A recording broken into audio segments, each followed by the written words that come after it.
Hey guys, this is King Cow. Welcome to Touhou Lost Branch of Legend, the first playthrough for our little series over here.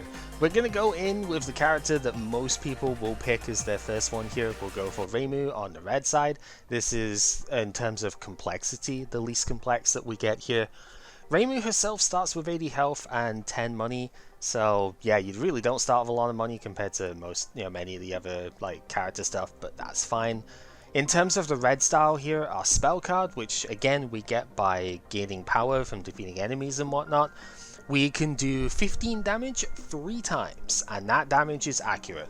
Basically every spell card hit, if they do damage, is accurate damage, so it will always ignore graze. Graze is actually something that does come up quite a bit in a decent number of fights, so that's a good trait to have, and being able to hit 3 separate times means you can punch through that graze as well, which is pretty important, so yeah, good stuff there. Her starting exhibit is the Bloodthirsty Yin Yang Orb. That just fits Reimu perfectly, to be totally honest with you. It obviously gives you the red mana, so that's why we have 3 of it here. And the bonus effect is that every time you defeat an enemy, you gain a firepower and 3 life. So the more enemies you kill in a fight, the stronger your attacks are to kill the rest of them. But you also gain life back, so taking damage is not necessarily as brutal for this Reimu as it is for some of the other characters. Our deck we've gone through before, but the main unique card here is the Yokai Buster, which does multi-hit stuff here. If you upgrade this from Yukari, then we will gain a 3rd hit as well, as the flavor text says there. So yeah, very straightforward. Pretty simple game plan to go for here. Just try and do as much damage as you can with all of your stuff, and gain firepower where possible. So yeah, it's a straightforward one. It is probably my second least favorite, I want to say, of the styles. It's really cool to get going, but man, when you've played through some of the other ones and can do a million actions per turn, this one kind of just doesn't hit the same. Anyway, every run that you do, no matter what difficulty, you will start with Eren here. You gain random advantages. If you haven't gone through stage 1 on your previous run, you will not gain the extra options here, but these options are a little bit random. So you'll always have, I believe, the sponsor one, so you'll always be able to gain money at the start. You always have access to swap as well if you have gone through all of Act 1 in the previous run. So this lets you completely swap out what your starting exhibit is. So some characters don't have particularly great ones, right? And you just get a random exhibit that gives you mana, or sometimes not if you get Yomu's one, right? But you'll get a completely different color, and that can lead to some very fun runs. One of my favorite ones had the blank card as the thing here, and that's a really fun one to start with. The other thing that we have this time, we can either just delete a card out of the deck, which is pretty solid. Being able to draw fewer cards, draw from a smaller deck means you're more likely to get the exact stuff you want, so that's kind of cool. But considering we only start with 10 money anyway, I'm going to go for the rare exhibit here. So yeah, answer for all money with trembling hands, and we got the Gensokyo Chronicle. Whenever Reimu plays an ability, gain 2 life. Okay. So that might dictate kind of where we want to go with some of our run here. And then, once we've done that, we always get the option to choose either the red or the blue pill. I guess it makes sense with the colours from Eren, but that's still pretty funny. So you can either start the game with 20 extra max life, or you can start with a maxed out spell gauge. You need 100 power to use your spell, and you can hold up to 200 at a time. I almost always take the maximum life, but there's one character specifically where I might take the thing instead. Unless I get an exhibit that gives me life at the start, then I might go for that instead. So, as far as what we're doing on the main screen here, we have enemy encounters as our default thing here. We have our events that we can find. These can do all sorts of different things. We'll just have to get to them as we do. And then usually at either the 3rd or the 4th stop, we will find the Tokane shop and the Gap. The Gap is where you get to upgrade cards or take a 30% heal if you have taken a ton of damage. And then there's elite fights as well. As we move further along, we will find the from the second and third section in each stage, we'll find that the Gap and Takane go into the third slot here, and then it's always either an elite or a regular fight. As we go on, I think these are supposed to be like stronger enemies, but I'm not really too sure how that works, to be honest. They're just, you know, different pictures and stuff there, I guess. And then finally it goes into a boss fight, which we currently do not know who it is, because stage 1 lets you choose who the fight is. As we go on, the other bits here, this is the for boss select for this run, or for this act, but then in Act 2 and 3 there will be a different specific encounter that we get here, and then 2/3 of the way through we get to Raisin Supply, which gives you an extra exhibit. So yeah, that's basic map overview. Let's get into a fight with... I'm kind of feeling going here. Okay, so first fight with the Kadama stuff over here. If you've never seen Slay the Spire, essentially how this works is that you take your turn, you always draw 5 cards, or your minimum 5 cards I should say, at the start of your turn, and sometimes you'll get extras if you've got like exhibits or you get a replenish card or whatever. We'll get into that as we go. So each one has got a mana cost, and if you can pay that mana, you've got the mana on the sidebar here, and if you can pay that mana, you can say use this to attack a particular target and go from there. The actual enemies then get to take their turn once you have hit the end turn button over here. Your hand gets discarded, you draw a new hand for the next turn, and the enemies do whatever they say they're going to do from here. So the pink Kadama over here wants to put a debuff on us, and then these two are going to attack us for 5 and 6 damage respectively. So you get to know what's coming and deal with it. In terms of the enemies, they do have a specific ability here as well this time round. The Kadamas themselves will gain block once they have taken an attack for the first time. This will go away once you have triggered it. So if we want to, say, do 10 damage to this guy, he will then have 4 block after he has taken that damage. So if we want to kill him, we've got to do more damage than what his initial thing has. However, Yokai Buster does all of this damage in one attack, so it won't get a chance to trigger here, which is important. Now we have an extra firepower for the rest of this fight, so we do an extra point of damage here, but if we were to do that, we kind of will take damage unnecessarily here, so we'll just use our block stuff to gain more block than they have damage, and that means we will not take any life point damage this turn. At the start of our turn, the block goes away, and we rinse and repeat, basically. So this one's going to gain 6 block. I kind of can't really beat that, but I can beat the other one. So we can just take no damage by making the one that's going to attack us not do anything. I think this one's going to cast Weak on us, though, which is kind of annoying. What we could do here is I could go ahead and just use all of my attacks to kill this one. I will take a point of damage because I'm only going to be able to block 5 and it's doing 6. But because of the Yin Yang Orb healing us anyway, I think that's reasonable because weakness is an annoying status I don't want to deal with right now. Most of the time the enemies don't like do too much with blocking. There are a few which do, but most enemies don't have a ridiculous amount of block that you've got to punch through. Sometimes they will have barrier though, so that is something to keep in mind for later as well. And now that we've killed a couple of enemies, our Yokai Buster is going to do 20 damage here, so we can just knock him out in one hit. We gain our health back, and this is the sort of game loop for basic Reimu here. Once you've beaten an encounter, you get some amounts of money. This widely varies, to be honest, but you basically just get to spend it at Takane later on, and you get to claim a card. This is random from any free cards in the game which you can pay for. So here, and of course it depends if you're what character you're playing as well. So we can't get like a Sakuya card here, but we could get the Reimu ones as we see. So we have 3 different options. We've got the ability actually works pretty well with the Chronicle over here. But yeah, we got like Dimensional Point Rift does some damage, and if you lose a debuff then it goes back to your hand. The main thing about this is it doesn't cost anything and it's accurate, which is kind of nice. Losing buffs in the middle of a turn is not usually going to happen, so it's usually like a once per turn sort of thing. The accuracy is kind of nice because it gets through Greys, but probably not taking it this early. Orb of Duality is kind of nice because you get to do some damage. It is dual colored, which is good and bad, depends what you get otherwise. And then you gain the Yin Yang Orb, which is now accurate too. This didn't used to be accurate, so it's nice to get that. But it's also an extra card that you have to spend more mana for. But as you can see, you gain barrier as well as doing damage with that, which is nice.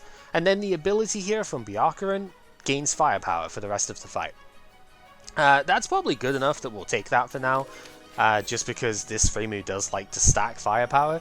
The Yokai Buster doing multiple hits will work very well with that. Okay, so this is one of the standard events you'll find in the first stage. The troubles of being a fairy. Yeah, so Kagero, because it's the endless night type thing happening again, she's like, man, I'm turning into a werewolf again, it's messing up my hair. Please help. So you can either choose to gain 33 power, or you can gain a random exhibit and then this card gets added to the deck. This is a tool, so once you use this, well, this one in particular does exile itself as well, so it gets removed from play once you use it, and it's effectively there to make you burn 2 mana to get it out of your deck here. We will take this because we can maybe turn this card into something else later on, but even if we can't, we can get it removed at Takane's shop, so it'll be fine. And of course it just makes Kagero super duper happy, so we get to, yeah, we get a hug from Kagero. We get an exhibit. Oh, this is a pretty good one too. At the start of Reimu's first turn, use combat, draw 2 additional cards. So we get to start with 7 in our hand instead of 5. More options in the opening turn is definitely good, so let's move on. Okay. The crows are a pretty good one to find early because they give you... Oh, this hand is literally the worst that it could possibly be for doing anything here. But we get to show off what Graze does. So the Graze will make this take nothing from the next attack that I throw at it, and then it loses a point of Graze. It also loses a point of Graze when their turn starts, so I don't actually need to do anything to them here, but just to demonstrate, we will try and hit it. Oh no, it did nothing, and then the Graze disappears. It's going to throw a status card into our discard pile, which is kind of annoying, but at least it's not doing damage, so we can actually go ahead and use the Wolf Fur here just to get it out of the way. Once you use that, it goes into the black hole. That is the exile pile here. There's a couple of things that can interact with the exile pile, but most of the time cards that go there are gone for the rest of the fight.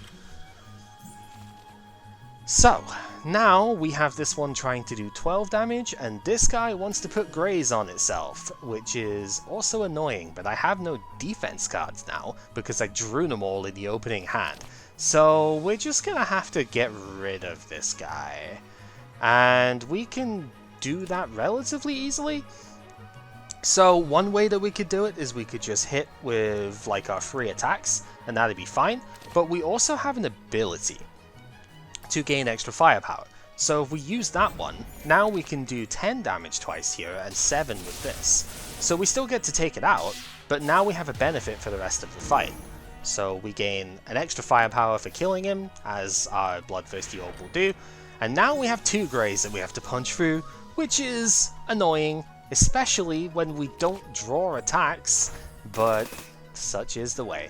There's nothing really I can do with the rest of this turn. We still want to use that attack because there was 2 Greys that was pulled there, and yeah, that means that we would have to do an extra attack here if we didn't do that. It's one of the fun ones that we can get is a newspaper that's designed to like get rid of some of the Greys, but it costs 2 mana to use, which is a lot. We don't really need to do that. So we'll just knock it out with the amulet and move on with our lives. Get a little bit more money off of that one, and now we have a couple of interesting ones here. I think Binding Border is probably what I want to take, although I'm not likely to get too many barrier synergies on the red Reimu side. But it's probably more effective than getting another Yokai Buster here. That card is rather expensive right now, costing 2 red, So yeah, there's an ability here as well. I don't like this one personally. It gives you an extra either attack or defense card. It's one of 3 random, and you gain either firepower or spirit. Spirit increases the amount that you defend with, basically. If you have 2 spirit and you're going to gain 5 block, you would gain 7 block. The problem is, it doesn't reduce the cost of the card that you take with it for the turn. So you're spending 3, and then you've still got to spend on the card that you got picked up too. And you don't get to choose what it is. So I'm going to take this one, if only because it's like do 15 damage with accurate is kind of nice. And we're just going to go to the gap so we can show the stuff off here. So of course we don't have any health loss, so we don't need to drink tea here, but if you do, it heals 30% of your max life. By the way, this background is amazing, and yeah, the Yukari being animated is nice too. But the main thing that you want to do here is upgrade your cards. So every card has got their default form and then their upgraded form. So instead of doing 8 damage 2 times, this one does 8 damage 3 times. Often a card will change its cost a little bit, so if we go to the basic block, we go from 10 block to 13 block, but we also go from needing 1 mana of any type plus 1 white to needing 2 of any type. So it's a bit more versatile to play at that point. I think the first one that I want to do here is the Yokai Buster, because every firepower that we can stack makes this do more damage than it looks like. So we're going to take that one first. And then we move on. So once you've done 4 rounds or 4 levels in the act, you get the mains, like the first third of an encounter bit here. So this one just lets you choose who you want as the boss of the first act here. So we'll have all of these chosen as we go. I think for this first one, I would fight Marissa, but her gimmick is kind of annoying for what I want to do here. So Cherno's one's not much better, but I do really like the idea of blue mana. Would I be okay with green though? Because Sakuya is the other good choice here, and Sakuya has blue and white. I am going to go for Cherno because I want to. Her colors are both not colors that Reimu has here, so we might be able to do some fun stuff with that. So now we got to go. I mean, we still don't have any money, so there's no point going to a shop right now. We're not going to be able to afford anything, so let's just go here. We might take the event, we might take a second encounter, depends what we have after this. Okay, so the main thing this encounter teaches you is that you don't always want to just attack recklessly, because you will take damage for it if you KO these guys without, you know, thinking about it first. And also, if you KO the sick girl first, you will gain vulnerable, which means you will take 50% more damage from attacks, which is a lot to take this early. So you gotta be a little bit more careful with this one. So once we knock these guys out, they will do 6 damage as you KO them. Something to keep in mind here. So I think we are going to take damage no matter what here, but it's not going to be very much. So let's just get the firepower up here. We'll gain a little bit of protection, and I do not have enough mana for this one. That's what happens with it there. So let's just do the 7 here. We're going to get hit with a status condition as well, which is kind of annoying, because this one is weakened, so we'll do 30 less damage next turn. So we might not be able to take an actual KO here. I think we still can. So this one's going to do some damage. This one's going to put the frail status on us because it's the green one. And this is going to be a power-up for that character. So if we want to not take damage here, we will need to block first. So we'll do that, and we'll just take this one out. So then that does some damage here. We did heal the damage that we took last turn. That immediately struck us on our defense. We can just do this even though we don't need to. There's no attack coming out for this turn, but that's fine. So now we have Frail on us, which means we will have less block this turn if we use a block card. We can use a block card, and we probably will have to because I don't have enough attacks to to just do, right? So I want to say, if the problem is if we attack her, even though she's the one doing more damage, if we attack her, then she's going to put vulnerable on us and we'll take a lot more from this, right? We'll take like 11, I forget if it rounds up or down, I think it rounds up, so we'll take 11 there, and I can't defend against 11. But even then, it's like, I guess that's probably fine? No, it's 2 vulnerable, isn't it? Yeah, so we'd be vulnerable for the following turn as well, so that's not really a good idea. So I think instead what we're going to do, because this guy's getting sort of close to blowing up as well, I think we just bite the bullet here and just take him out. Usually you do want the sick girl to be the last one that you take out. It's unfortunate we're going to take a lot of damage here, we're not going to be able to get all of it back off the orb, but, you know, 7 is still fine, and now we can just take her out basically for free. Yeah, because we just hit 3 times, so we just take her out for nothing anyway, and it is fine. Alright, what other cards we got? Again, not super keen on any of these. You can skip, you do not have to take a card every single time. It's tempting, to be honest with you. So Ward is a keyword that prevents status cards from being added to your deck or discard pile, which is kind of nice. Appears to be ineffective against enemies with 999 firepower. Yeah, it would be. I think I might take Phoenix Wing Rise, even though I don't love the life loss. We can still mitigate it because we're this color of Reimu, and when you upgrade this, it does 2. It's like for 2 of any mana, so that's probably worth it. Alright, what do we have in the event? Okay, kind of hoping to see this one because we have the barrier card, the barrier synergy. So this is an event where you take a decent amount of damage, and then depending on how much damage you're willing to take, you gain an artifact which is unique to this event. So if you do, you can just have nothing happen, but if you help Moko, then you lose a little bit of life and gain this, which lets you put vulnerable on a target after you do damage to it the first time. It's nice if you have AoE attacks, like a lot of them, because then you can put that AoE on every single opponent at the start of the fight, and that's kind of cool. Whereas if you lose a little bit more life, so like 20% almost instead of 10%, you gain this, which when you gain a debuff for the first time every fight, you get 10 barrier. That's actually super useful in a ton of situations, so even though it's a little bit more life lost, we are still going to do it. Yeah, the text might not be complete in this game yet, but it's very funny, a lot of the stuff in here, so...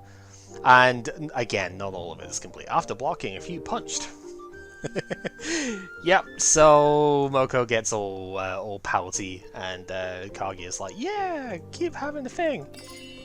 So now we have her special accessory, the exhibit, and we can move on. So from here, we've already upgraded the most important bit. I guess upgrading this is probably fine, because 13 damage twice accurate is pretty useful. It already has that, but it's like being able to pay for any 2 mana is probably good. So we'll take that for now. And now we have to do an elite fight, which is your mini boss stuff. And this is why I took Phoenix Wing in the first place. Aya's special ability is that she always has a graze point at the start of every turn, which means that you have to basically waste an attack first. That's why I wanted the accurate attacks even this early. So we have 2 that are pretty useful here. Not much we can do with them otherwise, we're just going to have to burn them here. So yeah, we'll lose a little bit of life to get a decent amount of damage off, and 15 damage here as well.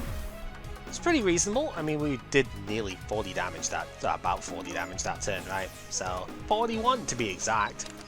Extra. So yeah, she throws in debuff status cards into your discard pile here. That you basically spend 2 mana, chuck it at her, and get rid of her graze. That's the idea. So she is going to do quite a lot of damage here. We did take damage from the event, unfortunately. She wants to do 18. We could hit relatively hard with the Yokai Buster here. We'd do like 16 damage. We'd probably use one of these first to get rid of her graze. That means we then take 8. Alternatively, we could do no damage this turn and take no damage ourselves. But I think think we can probably get away with taking 8 here. So we'll use that, and then use the Yokai Buster to hit for 24, and we'll defend with the rest of our mana. Still going to take some damage here, but I think we can afford it on stage 1, on normal at the very least. I don't tend to play the higher difficulties. Ooh, we did not get much here. I don't tend to play the higher difficulties because I think normal is a pretty well balanced setup for it. We're going to take another 7 here because there's just not much else I can do. But we'll gain some firepower, gain a little bit of life back from the Chronicle actually, so that's useful. We really will be keeping an eye out for a lot of abilities in this run, and if we can get them, that would be fantastic. If we want to KO her this turn, we are going to have to use Phoenix Wing Rise, but I don't think we need to, because we still have Yokai Buster in the deck. So I think we'll just play it a little bit slower here, and not take the extra life loss when we don't need to. I'd like not to go too low down, because there is an event in this first stage which you could lose a lot of life for. So I'd like to stay without, you know, going that low if possible. Once you defeat an elite fight, the reason to go for these is because you get an exhibit from them as well. So here we get the Peony Stone, so every 5 mana that we spend will do 5 damage to every enemy, which is pretty good. So that isn't 5 mana per turn, it is between turns and stuff as well, like it stays. It's just it resets at the end of every fight, so yeah. But if you spend 5 mana over 2 turns and do the extra damage. Okay, a couple of sort of interesting ones here. Maiden's Waltz is really nice. It is expensive being a red and a white mana, but being able to draw free and upgrade the cards during the fight is super good. That's probably the one we're going to take. Great Duplex Barrier is very expensive right now, and I think upgrading it doesn't even reduce the cost. Gives you more stats, and don't get me wrong, that's a lot of stats. That's like 2 block cards worth of block in one card, which is cool, but then how are you paying for this most of the time? And it exiles itself after use, which is kind of annoying. Hanuma front, the, oh god, who are you again, Momoyo? The, I know, it's the idol card, but like, this one only really synergizes if you actually do an attack and a block in the same turn, which is not an early game thing, really. It's nice when you upgrade it, because it only costs 1, but you really do need to have more mana to be able to pay for that. So we're going to go for Maiden's Waltz. It's a really good card. Anyway, when we get to Raisin Supply, we get the option of 2 different exhibits here. So we get the Peach in this case, which would give us 16 maximum life. It's an awful lot. Usually this first one is between like a rare exhibit and the high-tech glasses from the outside world, which you do need to take if you want to get to the true ending, which is what we're going to be doing here. So yeah, you basically always just go, I'm never going to get this one in this run, and that's sad. Because sometimes they're like stupidly good exhibits there as well, and it just makes it very unfortunate. She makes up some excuses as to why she's not coming as well, and we move on with our lives. So from here, we do still want to just upgrade again. I'm just thinking, how many events do we want to take here? Because we have the opportunity to take 2 events, no events, or just a 1. I'm still needing more cards, I think, here, so we'll take just a 1. Oh, this would be a great one to have AoE for. I do not have AoE, so this could be a tricky one. Yeah, as you get towards the end of the stage, of course, you are going to fight harder enemy formations and whatnot, so yeah, there's a lot of damage output on this one, but it also is a decent bit of healing opportunity too, if we can make that happen. Yeah, the Black Kadama is kind of scary, so ooh, tough one.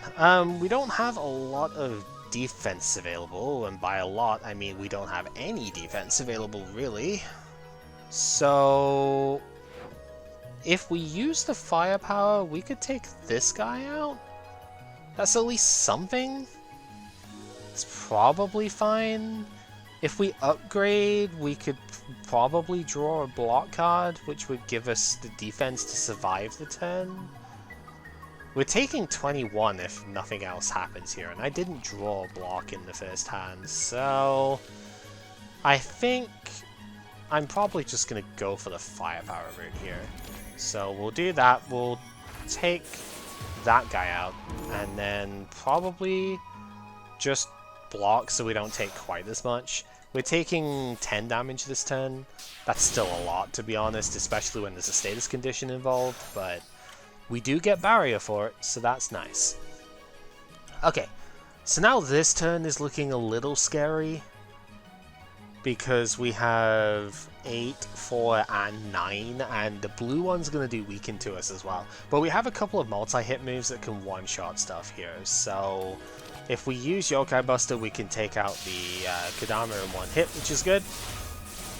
Also, yeah, that is 5 red mana spent, so we gain the AoE from the Peony as well. I don't think that's actually going to matter here. If we're being realistic, it's just, it is a nice benefit. Yeah, I think we just take this out and then gain a little bit of extra block here as well. Yeah, we had to spend some life to do that, but that's fine. And now, we're not actually taking any damage this turn, which is pretty good. Unless I use it again, which I really don't want to do. So we'll just take out the one who's doing status here.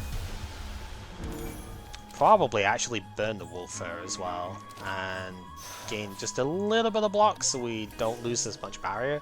Block always gets removed before barrier, so yeah. I guess we really, like, it didn't matter because we weren't taking damage that turn anyway. We were guaranteed to draw into something to win the next turn, but you know, the principle of it is good. Okay, this is a really good card to get hold of. Free temporary fire down, and when you upgrade it, it is 2 vulnerable to each enemy, so it's not just a turn that you have it for. This is a really nice global debuff thing. Lucky Break is reasonable as well, because Amulet negates debuffs, and that's something which you can't normally get too often. You also get a tiny bit of money for it too, which is pretty great. If you upgrade it, it doesn't even cost anything, so that's actually quite a nice card too. And then as much as I want abilities, I don't think this is the sort of ability that I actually want right now. Whenever I gain a buff, gain 3 barrier, I do like having barrier, but I also don't have a lot of I don't have any buffs which are getting removed right now. So yeah, I'm not really looking to build around that. We're going to take the Kagero. Take that card. Oh, this is a fun one. So we can do a couple of different things with this. This is a relatively new event as far as the game goes. It's a few versions old by now, but it wasn't initially in the thing.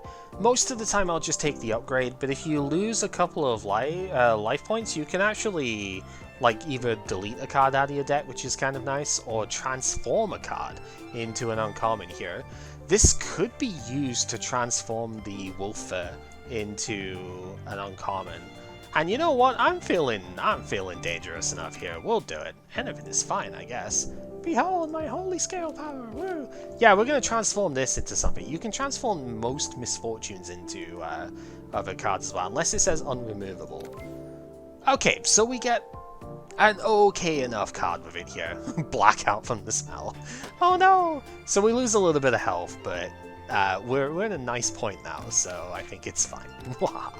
So, I think we should probably upgrade this one to remove the vulnerable part from it. So, tiny hitbox, just gain 2 grays. This means we will not have to worry quite so much about defense, because some attacks are ungrazable for sure, but a lot of attacks you can just completely dodge with grays. So, that's kind of cool. We'll keep that for now. Rin.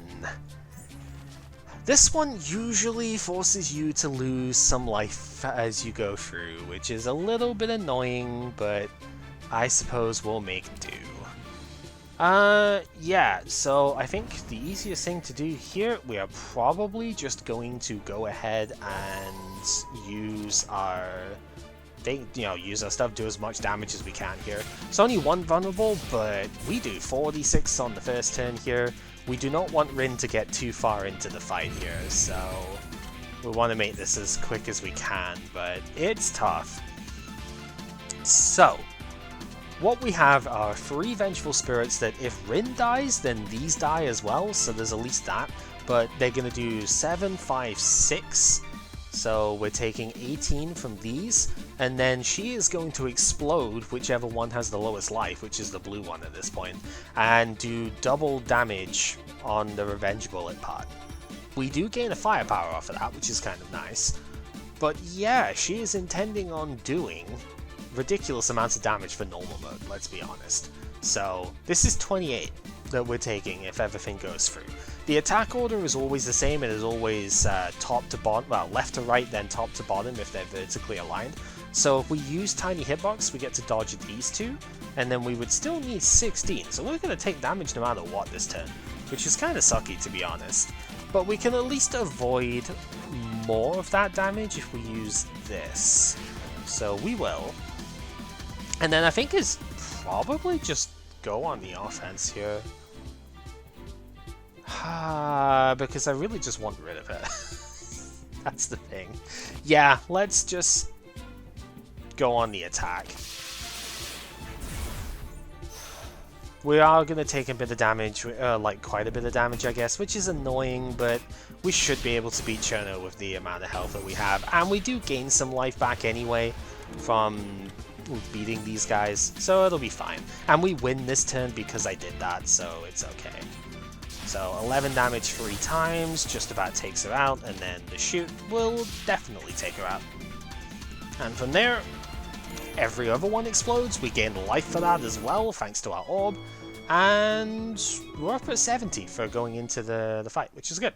Sword of Hiso is an interesting exhibit. It does 5 damage at the start of every turn. If we fight against Tenshi specifically, because it is Tenshi's sword, it'll be funny. If we fight Tenshi in Act 2, that's going to be pretty bad, but we'll just have to see. Okay, couple of good ones here. I think the base of Taiko is the one that I want, Raiko's card over here, because we don't have temporary firepower right now. So Homing Amulet isn't super great. Fleeting Fantasy is really nice when upgraded because it makes the next 2 attack cards you play cost nothing, and it does stick around in between turns, which is good. But I need AoE, and AoE does work very well with firepower buffs and stuff, so we're going to take that.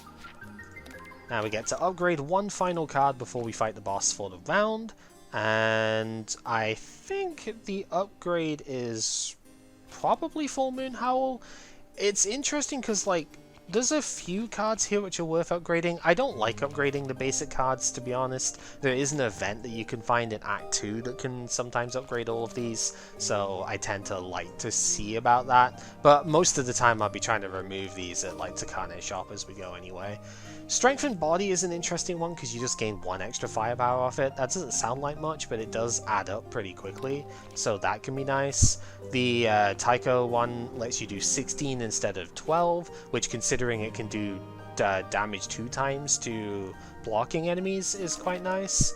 Like I said, the Full Moon Howl lets you do 2 vulnerable, which again I think is what we should really go for here. Binary Border does 19 and also applies to vulnerable if you've got barrier, but again we don't have that synergy super well, so there's that. And then Maiden's Waltz lets you gain barrier if you draw upgraded cards, because this is draw free and upgrade, right? If the card is already upgraded, that part doesn't happen, but you gain barrier instead, which is also pretty solid.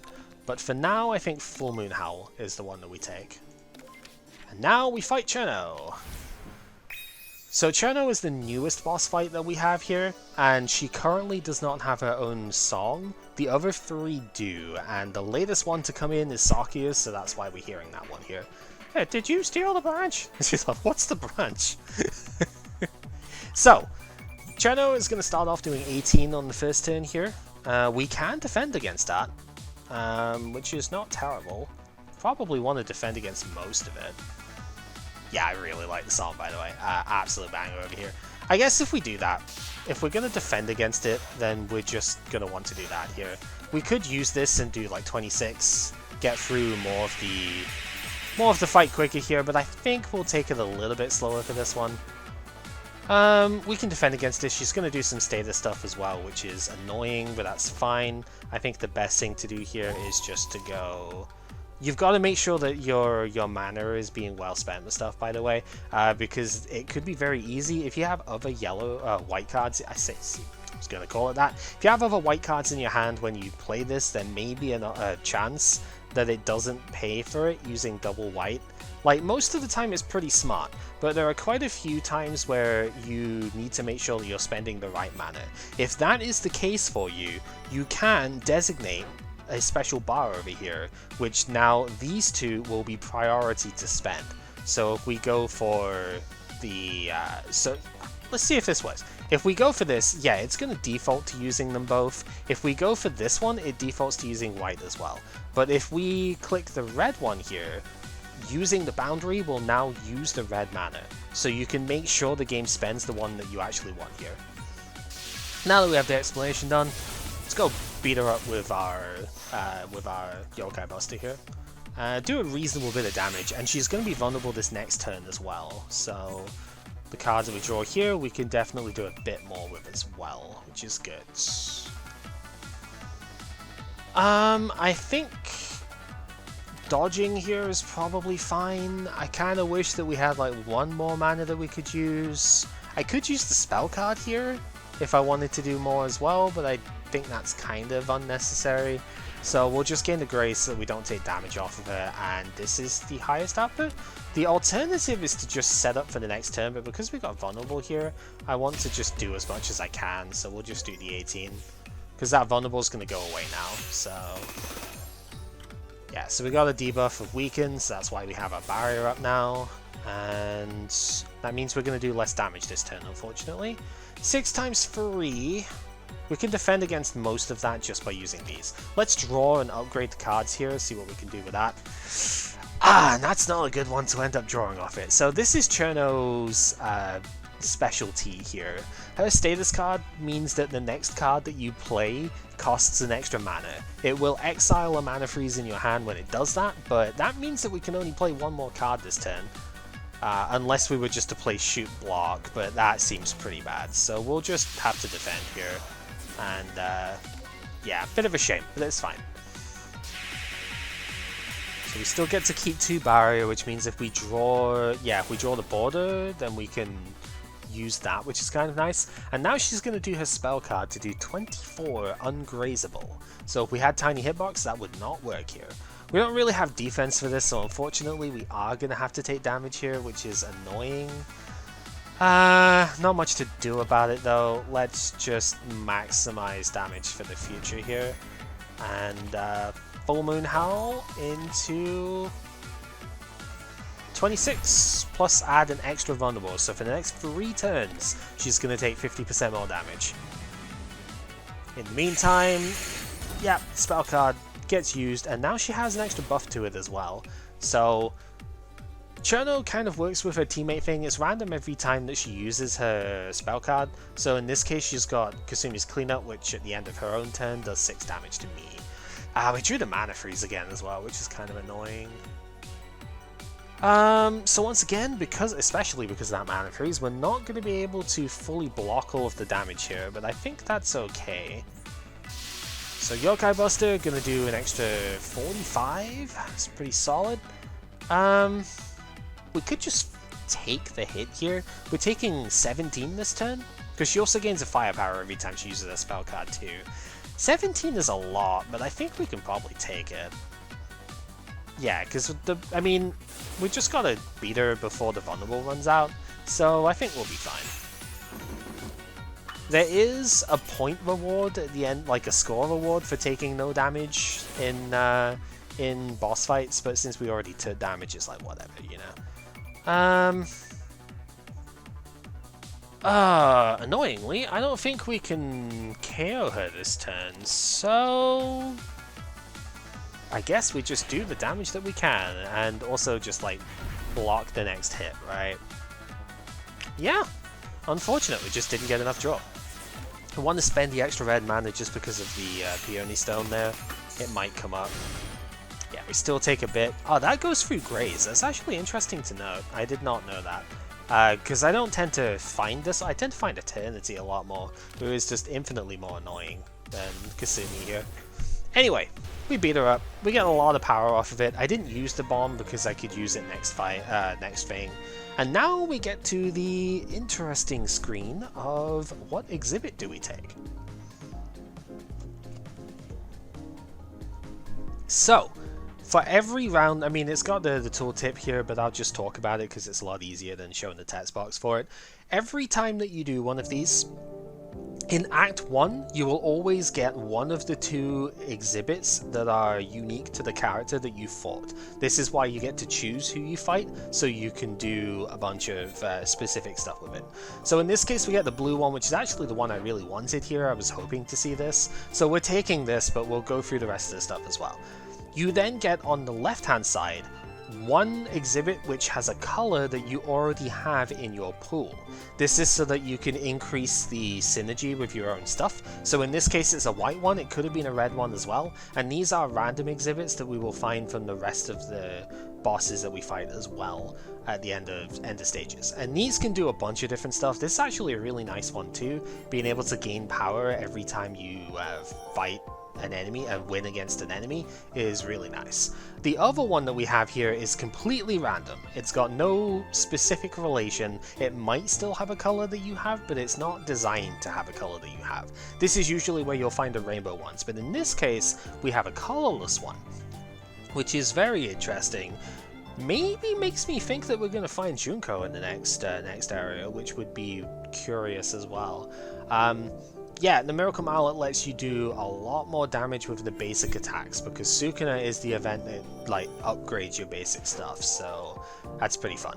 But we're taking Chono's one. We'll get into this a little bit again when we get Chono as when we play as Chono, but this gives us a blue mana. I really wanted to go into blue Reimu here because blue cards are insanely cool, and at the start of every fight we're going to get a Glacier to the hand as well, which does one of Chono's unique things of placing cold on you, so on the opponent, which is really cool.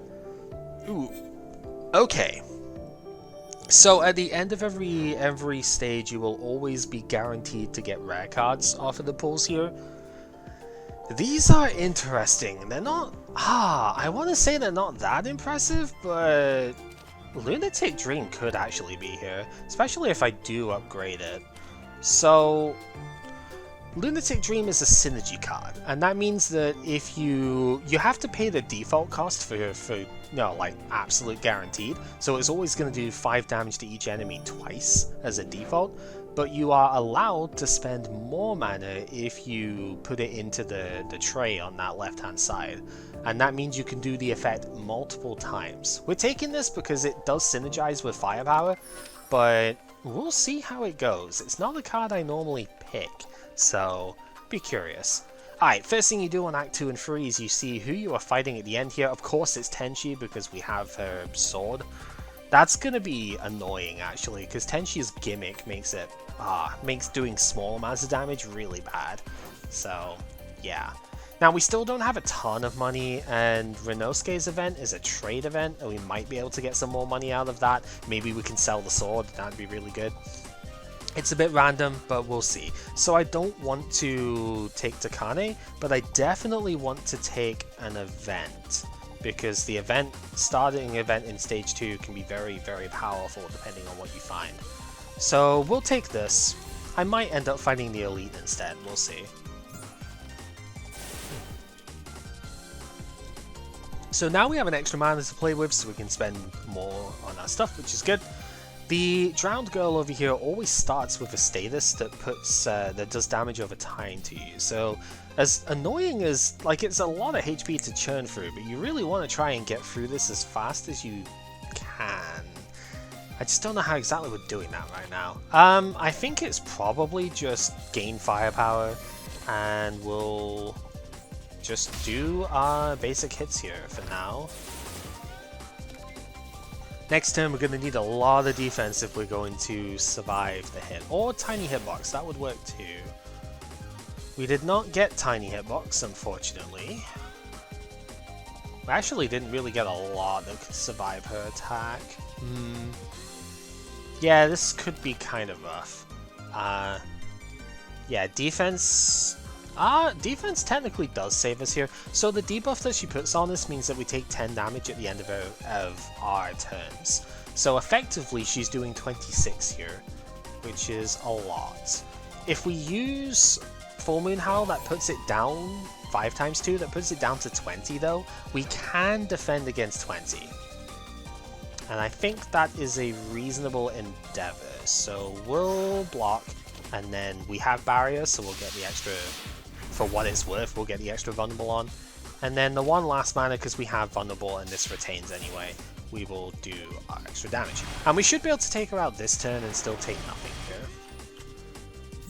This turn she's going to do 20 ungrazable, so tiny hitbox again would do nothing. But here I think I want to show off the synergy cards. So in order to best use this, if you try and play it as is, it will warn you.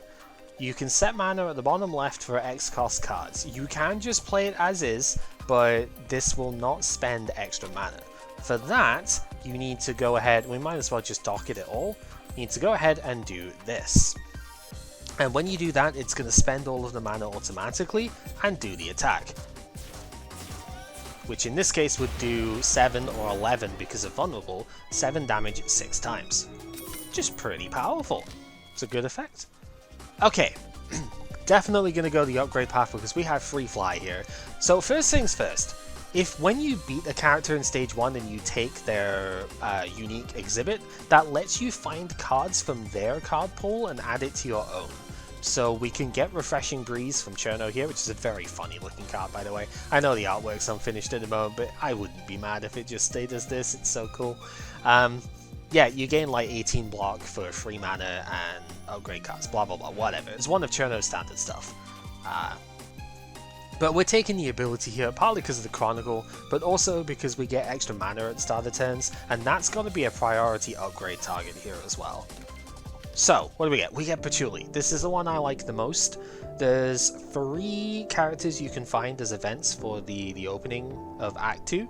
There's Patchouli, there's Junko, who will turn some of your mana to colorless if you want, and then there's Reimu, who wants the spacesuit if you have it by now, but the main thing from Reimu is that she will give you a misfortune and change your basic cards to life drain, or your basic attacks. Patchouli, though, will convert one of your orbs into a rainbow. Now, if we converted the blue card, the blue one into rainbow, we would stop finding blue cards because we no longer have a base mana to pay for it. We don't want that. Sometimes you do want that, and it's kind of nice. But here I'm going to convert one of the yellow ones because we have a lot of red attack stuff here. And we can use this to pay for any of our cards. So now essentially we have like 4 red, still 2 yellow. I say yellow again, it's like white mana, and 1 blue. But if now we could find 2 blue as a cost, so we can find different cards to go with this as well, which is really, really nice. Alright, the other main thing that you'll find in Act 2 to begin with are the drones over here. There are 3 different types of drone. The Purifier will tend to do a reasonable bit of damage and then make some of your mana, your most abundant mana, colorless next turn, which is kind of annoying. The Scout Drone over here will put Lock onto you so that their attacks do more damage. That's also really annoying. And then the other one is just a straight up attack drone, which is the most powerful for sure.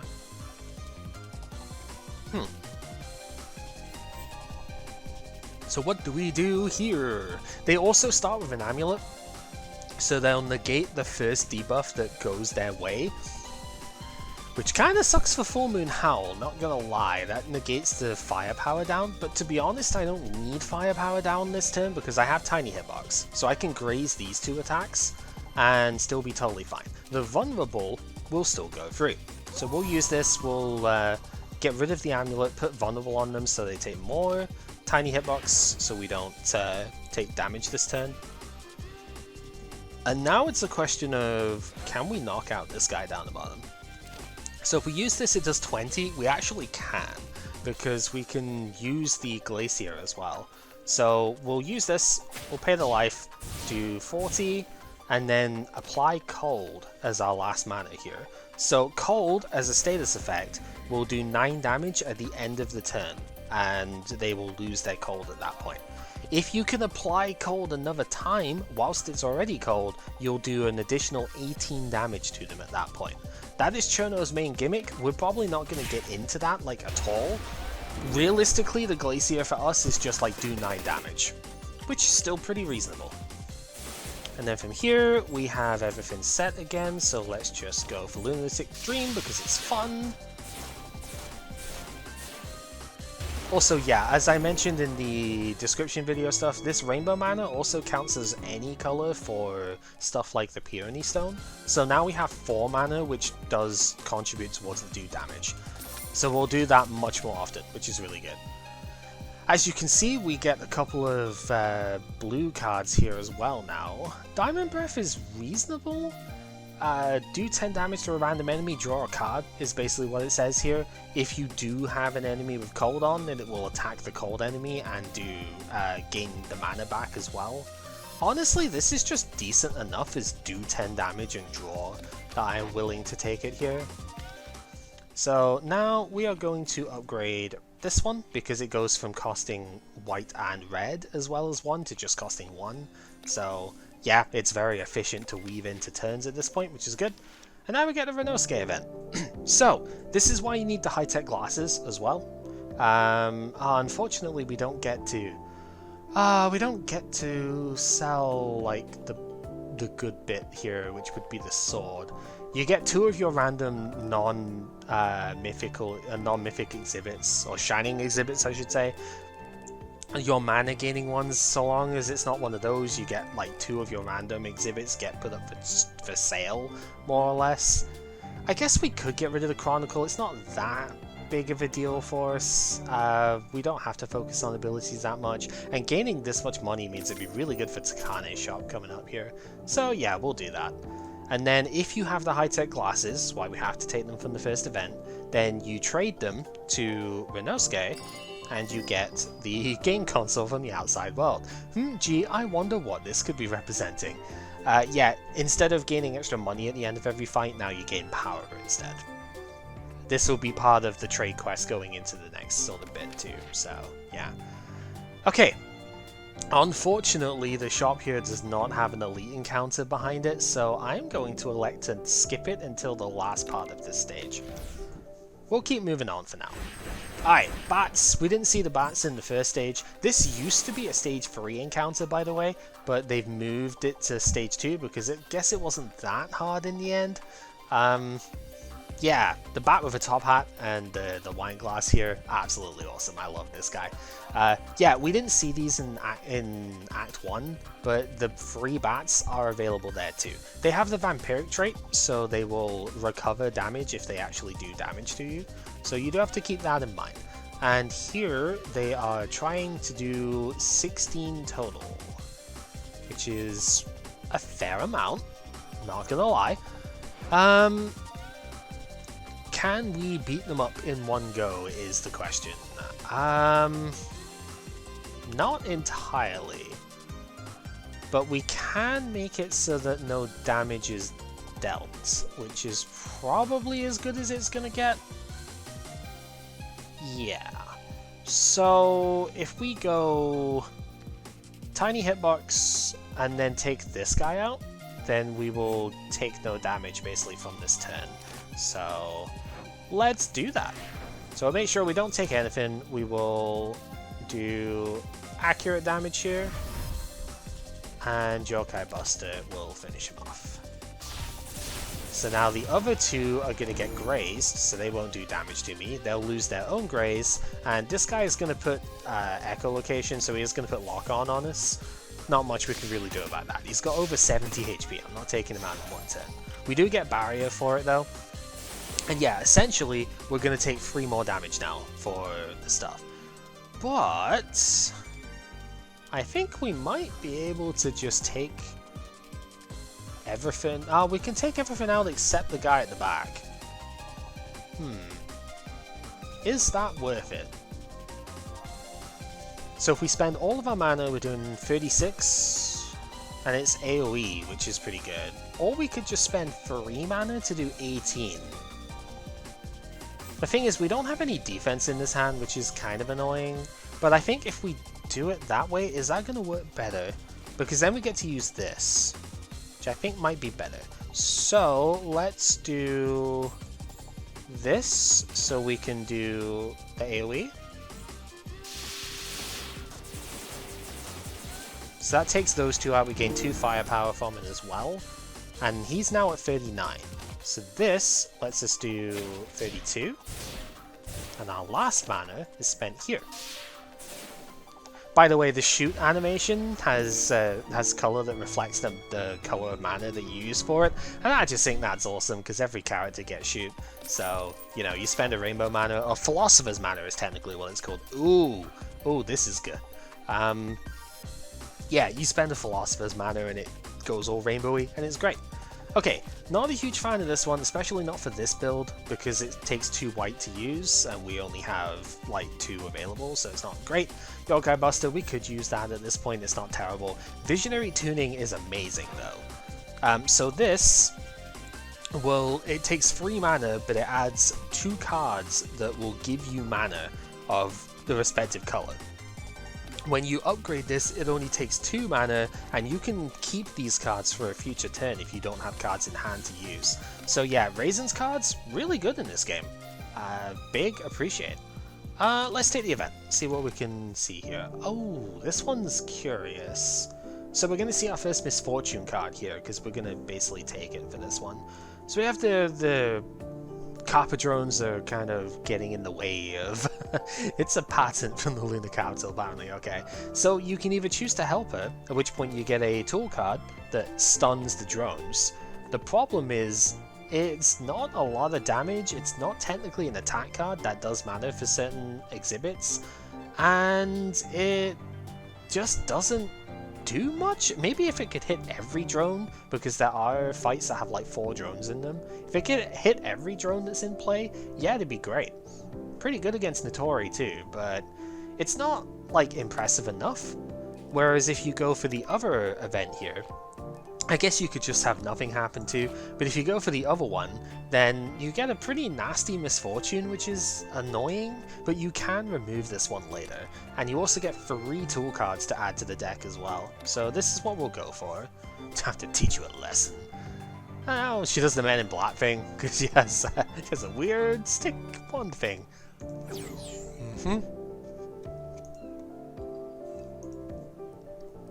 So now we get 3 random to all of these are pretty good as well, actually. So there's a couple of keywords that are worth noting here as well. Replenish means that if you draw this card during any point in a turn, you will draw a card beyond it as well. That's one of the main things that makes tools really good, even though they are limited time use, is that basically all of them have got Replenish on, like all the ones you can buy. So you never have to worry about, sometimes you have to worry about overdrawing because there is a hand size limit, but you never have to worry about like drawing only the tools and not drawing your actual attack cards and stuff. The other keyword is innate, and this doesn't happen very often, but that means that you always start with this card at the top of the deck. So we will just get that as an extra card at the beginning of every fight until we use it up, which is pretty cool. Now you can't upgrade tool cards, so that is never really something you've got to worry about. We're going to upgrade Visionary Tuning here, because costing less just means you get more mana, and more mana is great. Of course, we fight Notori as the next one, so it's funny, you didn't take the tools, so you're gonna get punished by the tool thing. It doesn't really matter. Honestly, it's completely fine to not have the thing here. Okay, so if we use this, we can upgrade every card in the hand. That's honestly a lot of the cards in this hand, so I think I'm just gonna do it. We only get 1 more use of it until it goes away for good, but I think that's fine. Because we can now gain 3 firepower, which could actually be super useful. Now, Notori has Optical Camouflage. She takes half damage from attacks for the first couple of turns. So, you know, attacking her, not amazing, but if we put Vulnerable on her, then we can still do a reasonable amount of damage here. And honestly, I'm okay with that. Like, doing 24, that's basically the same as the base damage here. So, kind of nice. That Optical Camouflage does not stop direct damage, however, so this will still do 9, which is pretty powerful. She always summons one of the drones at random, and they're slightly stronger than their normal forms. This is the worst one for me to get here, because oh man, the damage that this does is insane. So That's kind of rough, not gonna lie. I think what we want to do then is honestly probably just do as much damage as practically possible here. So it doesn't really matter which one of these we get, we're just going to use this for the physical mana count here. Because I think I want to just use all of this. We're going to take like 20 doing this though. But I kind of want to just use all of this to do as much damage as I can this turn. I don't think it's enough to take out Nitori as well, but we'll see. Oh no, it is. Just about. We've got like 4 damage left on it. It's kind of unfortunate. But I can now use my bomb for the first time, and we'll take out the drone. So we don't have to deal with the drone at least, which is good, because that thing hurts a lot. We are unfortunately still going to take some damage here, which is a shame. But because of the misfortune, it actually worked out in our favor. We still gained a little bit of defense, so we only took half the damage. It's pretty good. Okay, the exhibit this time we get 8 block at the start of every fight in the first turn, and we get a random card upgraded. That's pretty useful, so we'll take that. And then, see, now we could, if we had more Cult Synergy, we could benefit from Icy Rose over here, which is a really good card, but we just don't have the benefits for it. I actually don't think I want any of these. Yokai Study Tokiko's card is actually kind of nice, especially when it's upgraded because it doesn't cost colored mana, and the first time that you play it you get blue or white cards to add to the hand. That is actually kind of good, and there are a few cards that we could get from it which would be reasonable, but I'm going to skip and keep the deck size a little bit lower here because yeah, I just don't really need that one too much. Alright, 2 respectable cards. If you don't play defense in the previous turn, you gain mana, like 2 blue. That's okay. The Sunflower is probably the better one now. We don't need the green mana for the color, but it's just 2 extra mana for like 5 turns out of 12, which is pretty respectable. So yeah, we'll take that. And we might end up getting a green crystal at the end of this stage anyway. It depends what we get. So yeah, alright, now we can go to Kane Shop. Not this one because it's not got an elite. I want to fight the elites not just to show them off, but because they give you exhibits as well, and more exhibits means more power, so we want to go for that. Okay, so this is the other sort of thing you can find in this stage, is you find the Kappas. Like, there's 2 different Kappas that will repair the drones that they're with. They have an optical camo for the first turn, which is a little annoying. We also have the we have that misfortune as well, which is a little rough. We don't need to use this turn because we do get to retain it, so that's kind of good. Okay, how do we want to deal with this? We've not got a lot of good like attacking options, so I think this is mostly just a defensive turn. I'm just contemplating whether or not I want to use the disc here. I don't think I do. I don't think we need to. So we will instead just go like that, because that gives us enough to, you know, protect against the attacks that are coming through, and we'll just go from there. I don't think I needed to use I could have used the other shoot actually, because I kind of forgot about the 8 block from the artifact, the exhibit there. We'll eventually get the words right. Alright, Full Moon Howl. So we'll get rid of the debuff, the amulet even. We'll apply Cold here so that Diamond Breath targets it. That draws us an extra card as well, which is kind of nice. Taiko Drum is pretty solid, so we will use that. And now, we could kill the other one too, but if we kill this first, then she goes absolutely insane and does a ton of damage in one go. So we actually want to take her out before we take the drone out, as counterintuitive as that looks. The drone's going on defense anyway, so we should be fine. Yeah, it's 8 block, 8 barrier, that's not really much to get through. Oh, that I say that, and I really don't have a lot that gets through it, huh? I mean, I think we still beat it with just this. But just to be absolutely safe, I'll put the firepower on first. Yeah, I wasn't entirely sure, so it's just make it safe. Get the extra damage in as well. Okay, well, because we have Cherno cards, we get to look at the teammate stuff, but I really don't think a teammate is worth it here. Battle Stance is a really good card, though. Dance the Sacred Soccer is good, too. I don't know why it looks like... I don't know exactly what this is, because I don't know the culture stuff well enough. When I first looked at this, for some reason I thought it was like a curved sword, but it's obviously not.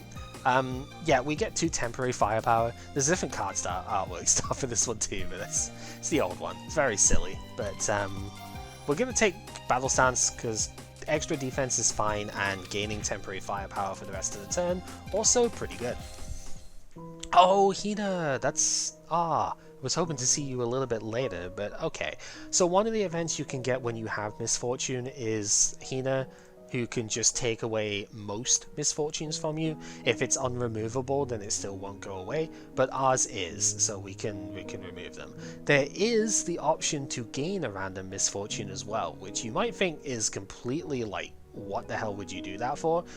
Hina's own card actually does more damage for each misfortune you have, and there's a couple of exhibits that work on misfortune stuff as well. But we'll happily take her help here. Today's been bad enough already, yeah. So we'll take her help, we'll remove that, because that means we don't have to pay to remove that from Takane's shop now, which is really nice. So, over here, dear customer, Takane's shop. We always have basically the same options, it's just random what we get in each one. This is kind of nice. I don't know if I've got a card that works with it, but we'll see. So, first off, we have 2 attacks, 2 defense, 2 skills, and 2 abilities. Teammate cards, if they're available to your class and or like pool, will take up the space sometimes of skills or abilities. I have noticed them in both spots, so yeah. We also get the opportunity to remove a card from our deck, which we will almost definitely be taking here.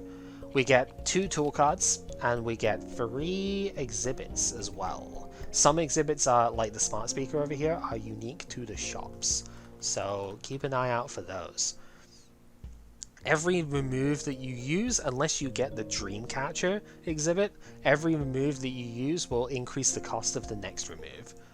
So here, I think it's without a doubt definitely remove one of the blocks. I was going to remove the Misfortune, but since we got Hina, we do not have to do that, which is good. Attack-wise above, or like skill-wise above the realm is quite good, because just being able to get an extra attack is nice, but also the attack that you get costs 0 the first time you use it. So like this is pay 2, pay 1 if you upgrade it, and gain like all sorts of attacks that could cost way more than that. Gaining another free fly is always reasonable. What else have we got that I could use the smart speaker for? We don't really have any game breaking abilities at the moment, so as much as I wanted, I don't really know what we would do with it, is the thing. Because we just don't have a lot that actually needs to be played that early. I guess Free Fly is probably pretty good, just to always have mana for the rest of the fight. That's probably worth spending it for. Blink Dagger is also insanely good. Original price, 2,150. I don't know the reference to that, I'm afraid. I know it's a game reference, I just don't know what it is. Yeah, let's get Free Fly. And then I have just enough if I want the Blink Dagger. Because it is quite a good... We are getting a lot of cards on their opening turn, right? Because we get the cell phone as well as the Glacier. So we have a lot of cards that we could get turn 1. to filter through. It's probably good. Yeah, we'll take it. The other one that we could have gotten is kind of an Estus of sorts. We need to visit gaps in order to get that recharged. Anyway, on to the next one, which is Yomu. So Yomu's gimmick is the same as her Mythic Rare exhibit, but we'll get to that in a sec, because we have an awful lot of stuff to look at first. What do we want to get rid of? Let's do that, that, because we have this. And honestly, probably just get rid of that. We'll discard all of those, get a new set. So, Yomu's gimmick. After she does attack damage, apply a lock-on to the target. Lock-on, of course, increases the amount of damage that you take for other attacks. Most of her attacks are multi-hit, so she'll apply 2 lock-on per turn, and that's kind of nice. Kind of nasty to like go against.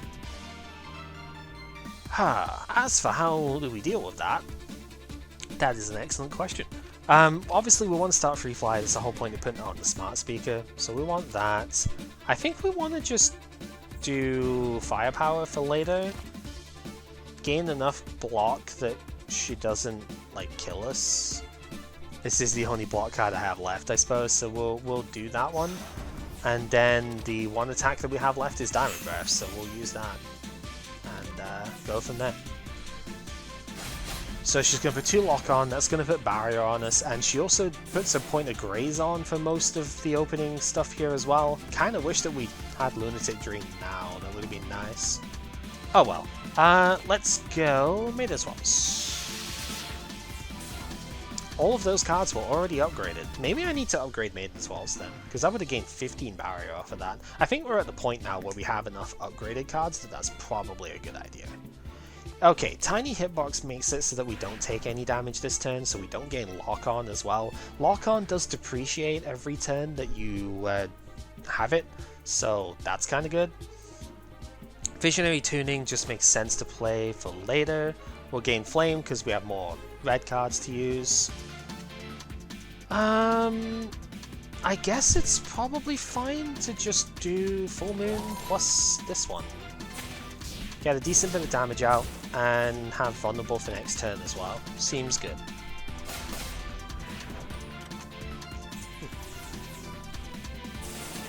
So the whole thing with Yomu is that her attacks progressively do more damage, because she's stacking more and more on lock-on onto you. But I guess if you just, I mean it's obvious enough, right? If you just don't take lock-on damage, or like take attacks and graze them, then you don't take as much lock-on. So there is that. I'm gonna put another firepower down here, just because I kind of don't have a lot else to do, to be honest. We didn't exactly draw super well for this turn, so bit of a shame, but I mean we get more vulnerable on, which is good. She doesn't do graze next turn, and she's only getting 1 hit, so that's fine. Since we didn't draw especially well, I think we just use the other cards that we have here just to get a little bit of extra damage out. We don't lose our barrier as well, which is good. And then she puts 1 card in that just applies lock-on as we draw it there, yeah. Which is annoying, but fair enough, I suppose. Once again, didn't really get a ton out of this turn. That's fine. We'll do that to avoid her attack. We'll get the the firepower, and then we will hit with another vulnerable. Still haven't needed to use the flames yet, because I just haven't drawn that sort of way. We're also in the turns that we gain extra mana, so I haven't needed them yet, and I guess we just won't need them for the rest of this, but that's fair enough. Sometimes it happens. I mean, we could do the very funny thing and just like spend them now to get more here. We really don't need to do this, but you know, you can, and so it's funny. She just died from overspending on red mana though. We spent like 10 red mana, so oh, this is really good. Okay, so there's a few exhibits that will upgrade the card types. We need one for teammates. Maybe that's what the Chernobyl thing, I don't know. Yeah, so if we get any skills now, they will automatically be upgraded. For example, Impatience, which lets us draw 5 for a single mana, but no more cards can be drawn for the rest of the turn. that I think is still good enough, so we are going to take that. Then finally, we do need to upgrade something. Maybe it should just be Maiden's Waltz. I kind of wanted to upgrade Lunatic Dream, but Maiden's Waltz might just be the better one. Yeah, I guess we will. Because I have quite a lot of upgraded cards at this point, as you usually do by this time, so... Okay, not looking forward to this one, but you gotta do what you gotta do. So, Tenchi's two gimmicks we'll get into once I decide what I'm getting rid of here. Okay, we don't need defense, like, at all, because we have Tiny Hitbox. But I also just don't have a lot of defense, I suppose, so... I guess that's whatever, bit of a moot point. I don't even think we need this the first turn, just because of what else we have here. And the main thing I'm looking for, I think, is the Firepower. Or Visionary Tuning, so... Visionary Tuning is good. Okay, and Full Moon Howl, that was the other one. Right, so... Tenchi's gimmick is that every time she takes damage, she heals back. So that sword, really bad against her because she just gets to heal it back, and every point of damage that you do to Tenchi adds to her power meter over here. Once her power meter hits at least 100, she unleashes her spell card, and the more times she unleashes her spell card, the more powerful it gets. In the meantime, she will do a lot of status effects, a lot of multi-hit stuff. She's honestly pretty powerful and very difficult to take on for a stage 2 boss. So, thankfully, I think we can deal with her relatively well here. So start off with Free Flight. We're on the last of the 5 through 9 turns right now, so we do have a little bit more mana to play with, which is kind of good. Get the Firepower down. We need the Hitbox, reduce that. And then Visionary Tuning, doesn't really matter which side, because we still have enough to pay for this anyway. And yeah, just going to spend the rest of it on Lunatic Dream. Oh yeah, the Peony Stone, also pretty bad into this. So she's already got like 79 power off of that, but that was a pretty good amount of damage to do turn 1. And we do get to graze her attacks. So we don't take anything turn 1, but she puts Frail and Vulnerable on us at the same time. Which means this next turn is gonna hurt a lot, which is not great. Alright, Maiden's Waltz. Get a couple, well, get all of these cards upgraded. They did not have upgrades before, so guess that's kind of nice. We are going to increase our Firepower, so we can hit reasonably well for the rest of this. I think we might need the Bouchette this turn because I'll need some block as well. This is what, like, the Ballistic Shield is really good for fighting Tenchi because 18 is a lot to help. Like, she's doing 36 damage here, and this is a normal attack. It's not even one of her spell cards, so it's kind of ridiculous when you think about it. So yeah, I think I'm definitely going to need to use the shield here.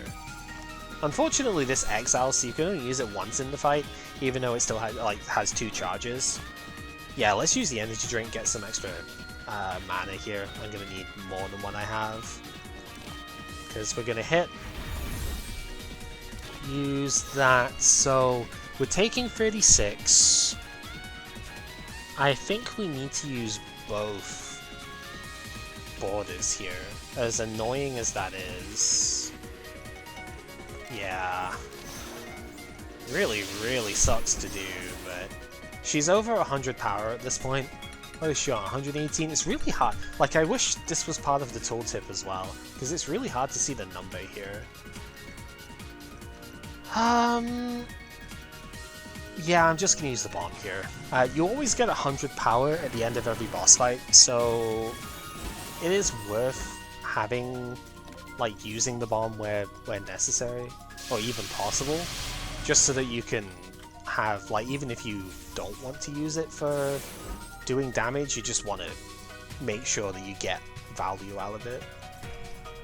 Okay, so now she's going to use a bomb which will make her have Flawless for this turn, this next turn.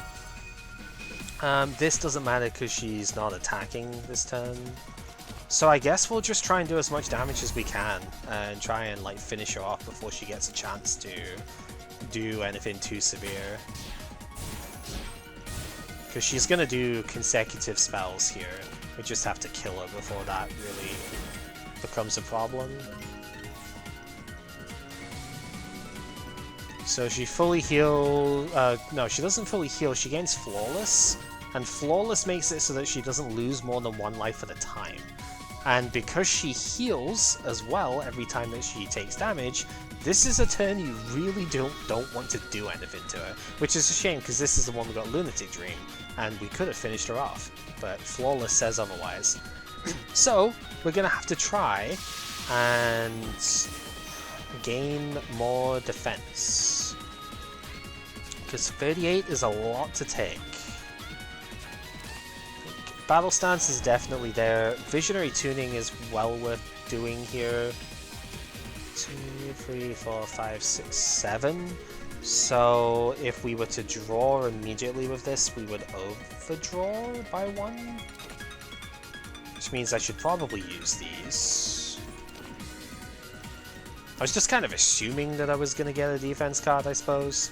I did. Can we survive the hit? We've got 29, 39, and yeah, we survive. Yeah, that's pretty much everything we want to do this turn, because we don't want to give her more ammunition. Unfortunately, the vulnerable wears off here as well, but I think next turn we can...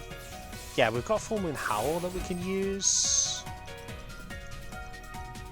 And now her next card, as you can see, is doing 44, so a bit stronger than the previous one. So we use Howl, and then this... we do draw into Lunatic Dream. I think that... I don't know if that's enough, is the thing. Maybe... I mean, it will be if I use the second bomb. If I use the second bomb, I can just win anyway. So this, how much is this? 24 twice. So that's 48.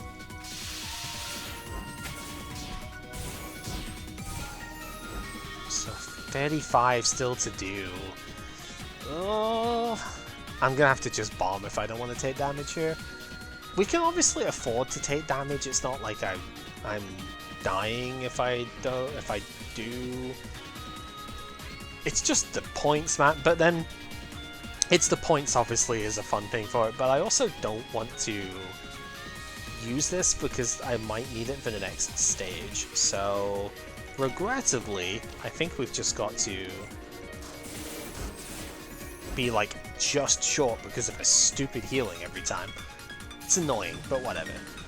41 damage. It's a lot, but whatever. And then, as you can see, her next card is doing 50.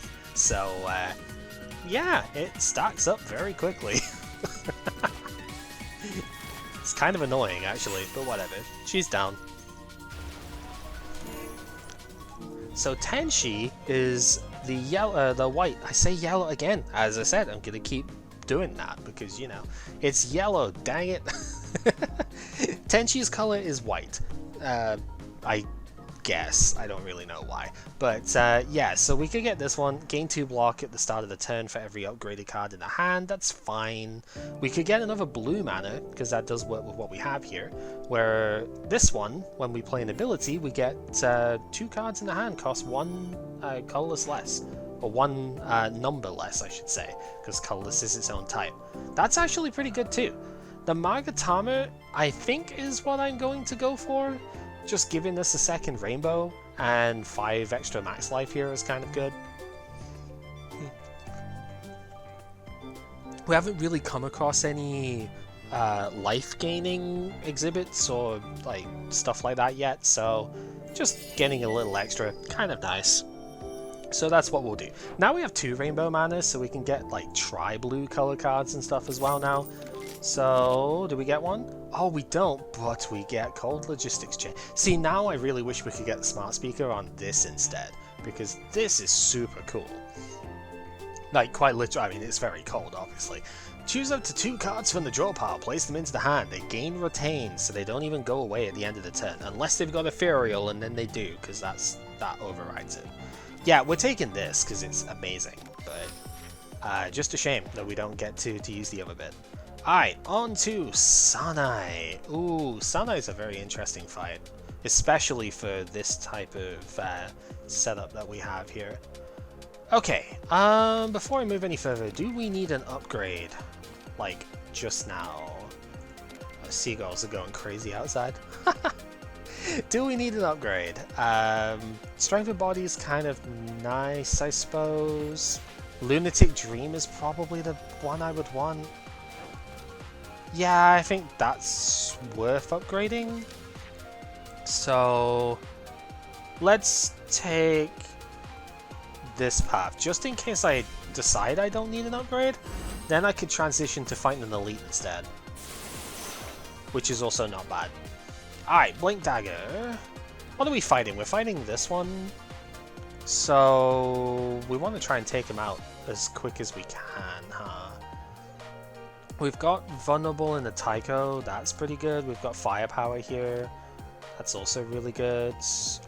This might not be a fight for Free Fly, actually. Let's see what we get out of this. Our hand is too full. Alright. So, we can apply Vulnerable, we can gain Firepower from Battle Stance, and then that's doing 19 times 1.5. It's not enough to take everything out. Which is a shame, because I don't have any other AoE. But let's do that anyway. So we do that, we gain block and firepower, and then 19 to everything, which goes to 29. Takes out 2 of them, which is good, and we do have enough defense that we don't have to worry about the attacks at the very least. So that's pretty successful. Let's just take out the one that's going to do bad. Oh, right. I actually forgot. We have 5 red mana now with this, so that works too. Okay. Sometimes plans just work as they do. Okay. So all of these are good.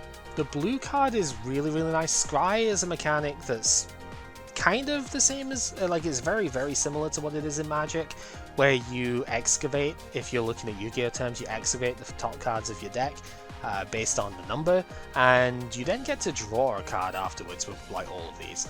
The nice thing is that you can, instead of rearranging the cards, you can send them to the discard instead.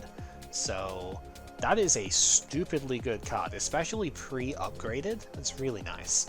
Balanced Orbs, I think, is the one that I want here just because it's fun, but Fleeting Fantasy is also really good. Even if it is expensive, it makes the next 2 attacks you play cost nothing, so it kind of pays for itself, which is really good. But Balanced Orbs giving you 3 Yin Yang Orbs to the hand is kind of sweet, not gonna lie. These orbs having Accurate is also really good. Ooh, I don't know. How many defense... Oh, that's the settings. How many defense cards do I have, actually? We have 1, 2, 3, 4, 5... Only 5. I think I'll take Fleeting Defense, then. Fleeting Fantasy. Fleeting Defense. It's the same sort. Anyway. Oh, the Lovesick Girl. Okay, this one's interesting. So the bigger your deck, the more awkward this one gets, to be honest. Her gimmick is that she throws 3 of her own cards into the deck that you have to pay 3 mana to get rid of.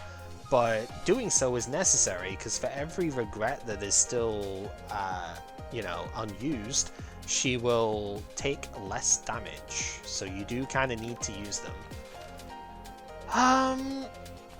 As far as what are we doing with this hand, we're not attacking too early, so we get rid of all of those. Definitely get rid of that. I might need to retain this because an emergency block is good. Cold Logistics could just like fetch a couple of the regrets out of the deck, so that's probably fine. Maiden's Waltz is too expensive, I think, turn 1. Okay, so we got 1 of them. So we use this. She becomes happy. And she now takes only 40% less damage. On higher difficulties, this number increases. So I think on Lunatic she probably has 5 and just takes no damage until you start removing them, which is terrifying, to be honest.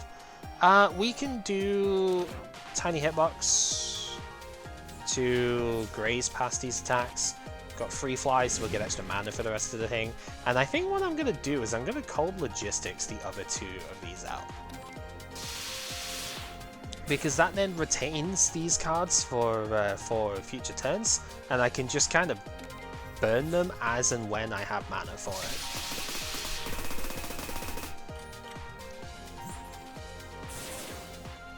Okay, so she also does between 10 and 13 damage 2 times every single turn, which is a lot. She's actually going to do damage to us this turn, which is annoying, but whatever. Oh, we are gaining extra mana off of this too, so we do have the capacity to just like burn through these this turn. If we do that, we are taking 11, which is fine. I think we can handle that. So we'll keep the charges for the future, I think. And yeah, we'll just burn these this turn. So now she's going to take full damage for the rest of the fight. Yeah, seems good. So yeah, taking 11. It is a fair amount, but I think it's worth it here. We're still going to take damage this turn as well. It's kind of unfortunate. Let's gain the flames. You also have to take her out. Like, she's got 200 HP, which is like, you know, stage 1 sort of levels. You've got to take her out before she does a spell card, because if she gets a spell card, she's going to curse you with a misfortune. So you do have to be a little quick here. Unfortunately, we just don't have anything that's worth using. But I suppose I've just got to, right? I've got to at least get some damage out here. So we're taking an extra 4 for this. Yeah. Not amazing, but we will get there. Okay, Full Moon Howl, really good to have here. So then we can go Yokai Buster. And now our attacks start costing mana again. But we have a lot of mana to play with, so I think that's fine. 1, 2, 3, 4, 5, 6, so I think we'll get away with it, but just in case we don't, let's use that one, and then Impatience to draw up. Tiny Hitbox means we don't take damage this turn if we go that route, which is pretty good. So I think we want to Tuning, to gain stuff for later. That's into there. And now we have enough mana to cast the last of our damage attacks here as well.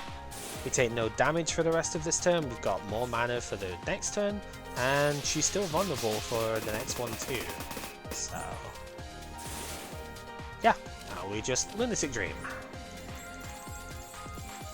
Click all the mana, and boom.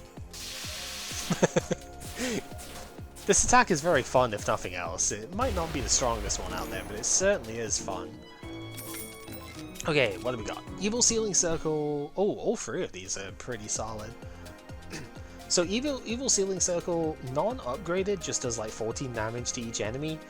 It does technically 18, that's what it used to do as well when upgraded, but it does it over 2 hits now, which is usually better, except against Tenchi. On Thin Ice is a fun one, because it lets you draw a card and gain the mana back for it. When it's upgraded like this, because of the watch skill, it lets you replenish too, so you draw an extra card when you draw this one, which is pretty good. And then, yeah, Bat Incarnation, gain firepower and 5 grays. I mean, it is a rare, it's hard to get this one, but that is a lot of grays to get. I think we'll actually take that. I don't usually take this card, but I am curious, so I'm going to try it. Alright, still want to get Visionary. Oh, this is a funky one. Alright, so the whale event. We get 3 different options here. We have to take something out of this one. We can either take a little bit and get the Breath of the Whale, a special event thing here where like we lose a random mana for one turn, and then the next turn we gain extra mana of that type. So that's kind of neat, but a bit awkward to work with. We can do the drinking competition where we gain 800 monies, but we also gain 2 drunks, which if we have this in the hand, we can only play 3 cards in a turn. Debilitating, to say the least. 800 money is a lot, but that is really hard to get rid of for the rest of this. If we had the Hina doll, that's where you use it to take this, but we don't, so we don't have that exhibit to show this time. And then if we don't want to have Breath of the Whale, then we have to take a random fight, which is a pretty strong fight from this this zone, but if you win it, you get a rare exhibit. I think we will just take the fight, but it's potentially tough because it's probably going to be, yep, the Lunar Rabbits. Okay, so this is one of the more like busted aspects here, but these guys are crushingly powerful. Lunatic Dream is probably actually going to be really strong here though, so we might be able to deal with them quite well. Right, I don't think we definitely don't need that. Probably don't need that, won't need this. Do I want to upgrade any cards here? I don't think we're going to have the space to, so we'll get rid of that. Probably get rid of that. And then draw through. Okay. Bad Incarnation could be useful. So this fight is really, really nasty, and they have changed it a lot of times to try and make it a bit more lenient. One of the ways they've done that is Yukari's Tips Bag, where you get to choose a few different options to try and make this fight better. I think I'm going to take the barrier here. Shoots with Replenish are actually really good too, because you need to do little bits of damage in this fight, but I think the barrier is for the best for me here. So the main gimmick, they are Lunarians, so they are flawless, apparently. They're pure, right? They only take 1 damage at a given time, so these HP numbers, they don't look impressive, but they really, really are.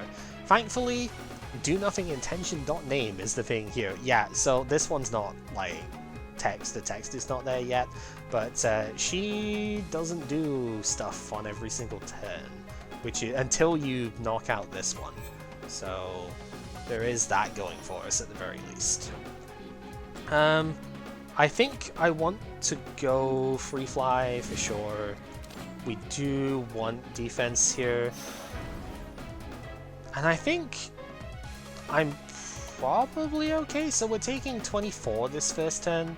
So I think I'm actually just going to go for Lunatic Dream here. Because this is surprisingly good against these guys, right? Because being able to do multi-hits is the main thing for it.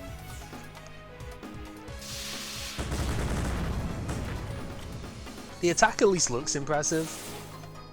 And then she's going to do an upgrade this turn, so that's kind of annoying as well. Like I said, we do not need firepower in this fight, because they just don't take they don't take more than 1 damage at a time anyway, so firepower is useless. Tiny hitbox is reasonable. Yeah, because that blocks the first 2 attacks that she has there, so that's good. Visionary Tuning, just to have extra mana for future turns, is nice. And I think I'm just gonna go ahead and use the wings here. Luckily, I've got some good exhibits for doing extra damage as well, so this fight shouldn't be too bad. Okay, so she's used the guidance module, so her attacks are now always accurate, so I can't just graze through them anymore, which is a shame, but I think we'll live. So this is an interesting one, right? Because Impatience draws 5, but then Cold Logistics doesn't draw cards.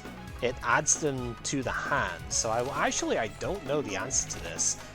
if that card is going to work. We're going to find out. Because I really, really want to have, like, which one is it? I really want Lunatic Dream here. Right, because if I get Lunatic Dream, I just win this fight. Let's go ahead and make some space first, just to be absolutely sure. And let's see if this works. So it'd be pretty cool if it did. It does. Nice. Okay. They have less than 9 health each, so Lunatic Dream will take them out. Excuse me. Chat.lazyrabbit. Again, the text is not fully this is early access, so yeah. When you win this one, we get a rare exhibit, the Soul Torch. That's a good one too. Prevent the first time the player will lose life each combat. That is nice. And now we get the Yukari upgrade, so we get to upgrade that Lunatic Dream and do more damage with it. So, happy enough with that. Alright. The special event for the third act is a trade, where we can trade a random rare that we have for a random other rare that she has.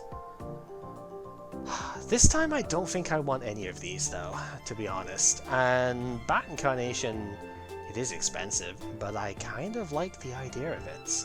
Being able to do 5 greys will actually be really helpful for a couple of the fights. Lunatic Dream has been surprisingly good. We could pay for the card. I'm not sure I want to do that either though. It's certainly tempting. Descendant of the Inchlings is also good if we get it upgraded, because that makes cards cost 1 mana less. We do have a lot of colorless in our costs. Like most of our good cards do have, but there's a lot that don't. So I'm not really as bothered about that. I think we'll leave it this time round, but these cards are quite nice. There's a few of them that wouldn't be the worst. You're lousy. And then, yeah, this is the next part of the trade quest. If you have the game console, you trade it to our dear friend over here, and she gets to play Screams of the Wild. I love the text in this game. I know it's not finished yet, but I still love it anyway. And yeah, we get the eye cream, which at the end of every fight recovers 2 life. There is one more place that we need to swap that to, and that is an adult cosmetic, as they say. You trade it to Yukari, so let's go there, I suppose. Boo! Okay, this is cool. You get a misfortune if you choose to play into this, which is a kind of annoying one, but again, we have the amulets that might actually be decent, and as a result, we get 2 upgrades. So that's neat. So we'll play into it, because it's makes her happy. So it's like, yeah, I managed to scare her. Woo! I'm in a good mood, so let's upgrade. And we get 2. We're really running out of cards that we need to upgrade here, but Strength in Body and Battle Stance are very good. Battle Stance goes to 2 of any mana, which is very nice, so we can pay it with the blue and the white now if we want to, and also gain 4 firepower. Honestly, it's a stupidly strong card to upgrade. Oh, good lord, okay. Oh boy. Oh, we have Bat Incarnation now. These are all grazable attacks. Okay, so we can actually just fully defend against it this turn just by using this. That's honestly really powerful. So, what do we want to do alongside that then? We definitely want this, because being able to do AoE damage is super good here. We don't need block. We've got 7 mana, we need to pay 3 for that, 1 for that.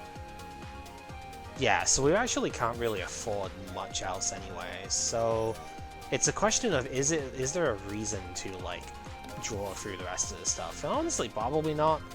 Oh, Full Moon Howling is really good here too. Okay, let's get the obvious stuff out of the way. We need to use this so that we have more mana for the rest of the fight. We need to use this one so that we can have Graze for all of the attacks here. we do not take a single point of damage this turn, which is really good. We can use this one in order to put vulnerable on everything, so that this will do as much damage as possible.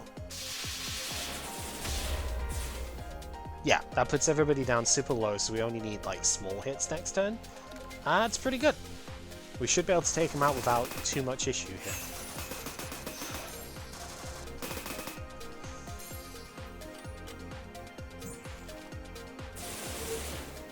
Well, too much issue might not be the correct term here. It's okay though, because we don't...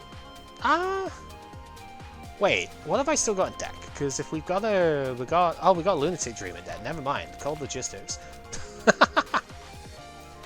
Yeah, we just do that. And... bloop. Everybody dies for that. Okay, yeah, okay, Lunatic Dream has actually been stupidly good. I underestimated this card, I think. Melancholy Eruption is kind of nice. Decent AoE damage. Discard a random card can be a little bit of a downside. I think I'm actually going to take the Kasumi card here. We can talk about teammates a little bit as we go as well now. Yeah, get... oh... yeah, no, I wanna fight the elites, so we take Yukari here. Let's upgrade. What does this upgrade to again?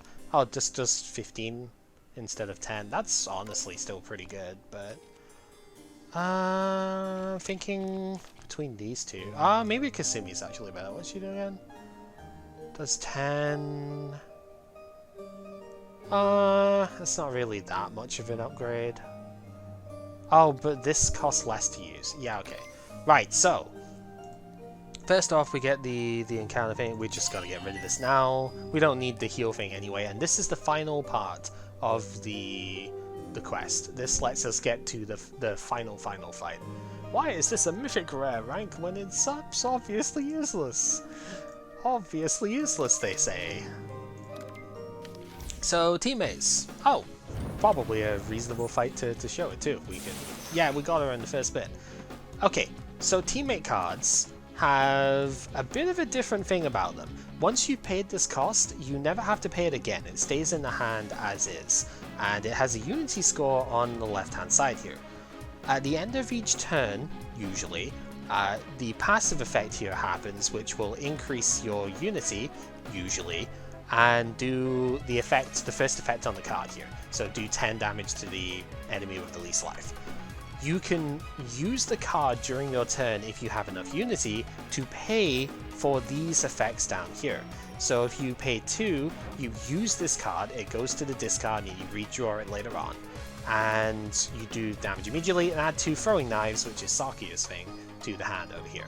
If you spend 5, you do the ultimate skill, which exiles the card no matter how much unity it has, and then does a super effect, which if we had more of this card, we could have bought one earlier, but if we have more of it, would do even more. Do we need it for just now? Debatable, but probably use it anyway. Thinking of any other stuff that I need. I think this one. What have we got from here? We can't draw any more cards. Alright, free fly for sure. Cold Logistics would be good, right? Just do the same thing we've been doing. Grab Lunatic Dream, Visionary Tuning. Can use those next turn probably. We'll summon Kasumi this turn so we can show how this works. So now she has free unity. She is available for use. We do not have to pay for this card again at this point, which is pretty good. I mean, this applies to vulnerables, so we'll definitely have use for that. Not a lot else to really do with this turn, not gonna lie. So I think I will simply add these to the hand. And then we've got 1, 2, 3, 4, 5 cards that we'll retain. So, yep, at the end of the turn we gain a unity, the passive effect happens. And now, Clown Piece's turn. Do the thing. So Calm Piece gives you a lot of extra mana, but these attacks are also quite vicious. So her attack is ungrazable, which means Bad Incarnation probably not the smart move here.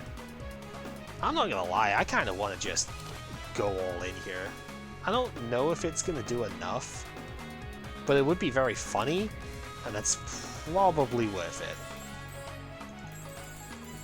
So let's just do all of the bit, and boom.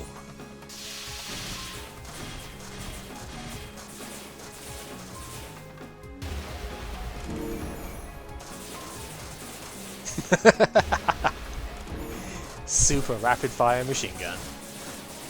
Oh, it nearly did too. That is huge. If we use Kasumi, I don't think we get enough out here. I could just bomb it, but that's probably too far at this point. So the knives, you can spend 2 mana and do a decent bit of damage with them, or if you release them at the end of the turn. Wait, that might actually do enough. 28 might be exact here, because vulnerable rounds up, right? Yeah, I mean it did earlier. If it comes to the end of the turn and they get discarded, they exile themselves and do less damage. Yeah, I think that should work. It actually did. Wow, exact lethal on turn 2. Huh. Okay, that was fun. So we get the Wolf Tengu shield off of this one. This got reworked. It used to reduce any damage from like that you would take 5 or less damage in an attack, it would reduce it to 1. Now, if you play a defense card, then you gain 2 temp firepower for the turn. It's basically Battle Stance, the card that we've been playing, but on an exhibit, which is funny. Permanent Border is intriguing. I don't really care too much for any of these. Slice of Life is reasonable, but we don't have that much block generation, so I'm just not going to bother. We're going to leave him. What have you got for us, Raisin? Oh, the Purple Mirror. Oh, that's a good one, because you gain a copy of one of the cards in your deck, which is nice. The Spider Lily, if you KO an enemy, then you gain 2 red mana for that turn.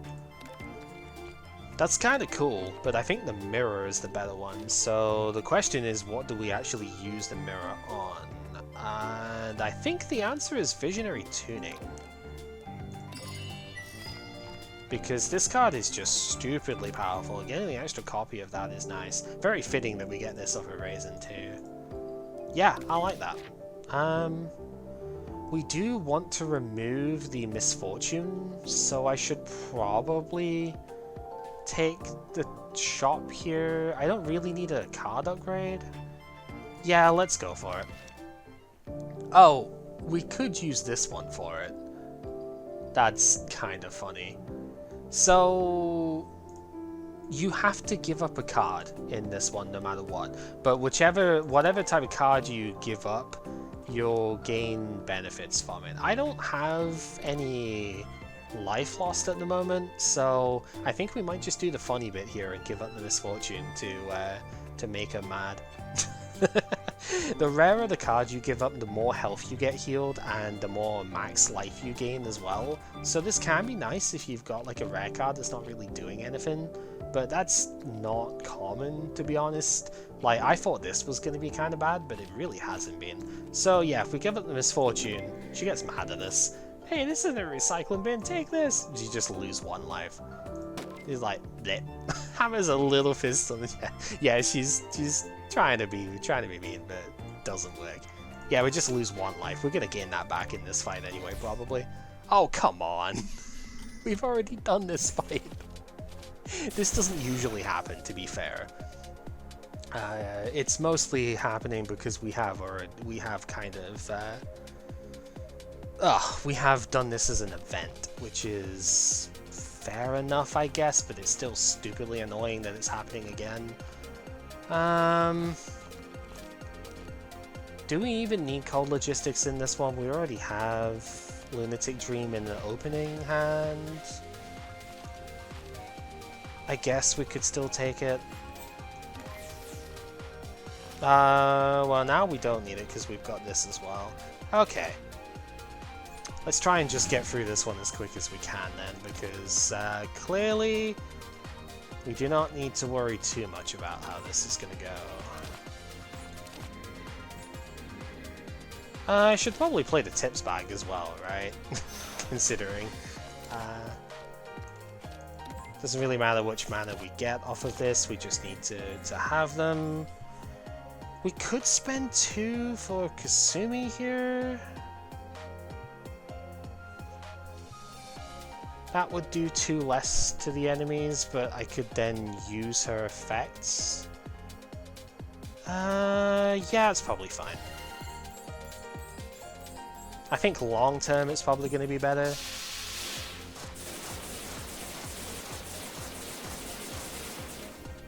Okay. And then the only other question is, do I want to use the tool so that I can save my barrier? I'm going to say no.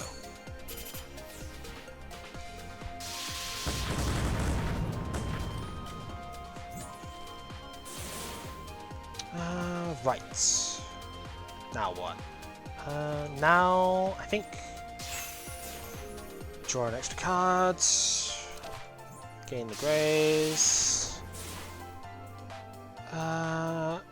Gain the block. Probably makes sense here.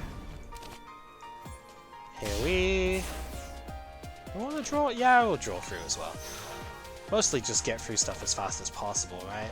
Is the draw here. And then end the turn, because you'll deal enough damage. Yep, still got the same one here. You can get a different upgrade off of her as well. That's a Purify module, but she clearly hasn't used that this time. And we have Win here anyway, so... For the right deck, these guys aren't that much of a problem, but we have a lot of advantages over them here, like Lunatic Dream just by itself. Oh, we finally get that, okay. So this is an excellent blue-white card that Sakia tends to have good access to, where you can discard cards and draw extra, especially when upgraded like this, it's really good. But we're going to take the Reimu specific one here. So we draw 3, upgraded for 1 mana, it's normally 1 plus a red, and we gain Firepower or Spirit for the attack and defense cards that we draw. So very, very strong card. Alright, I don't have a lot of money this time around because we kind of used most of it. Oh, Lakeside Dance though? Ah, we don't have the synergy for that. Lakeside Dance is one of the most powerful. It's one of the reasons to go blue for Reimu. It's one of the most powerful cards in the entire game. Whenever something's exiled, draw a card. We don't really have exile synergy in this this deck though, so it's not going to be particularly good here. Another decent option is the Fox Mask, especially because we're fighting Sanai.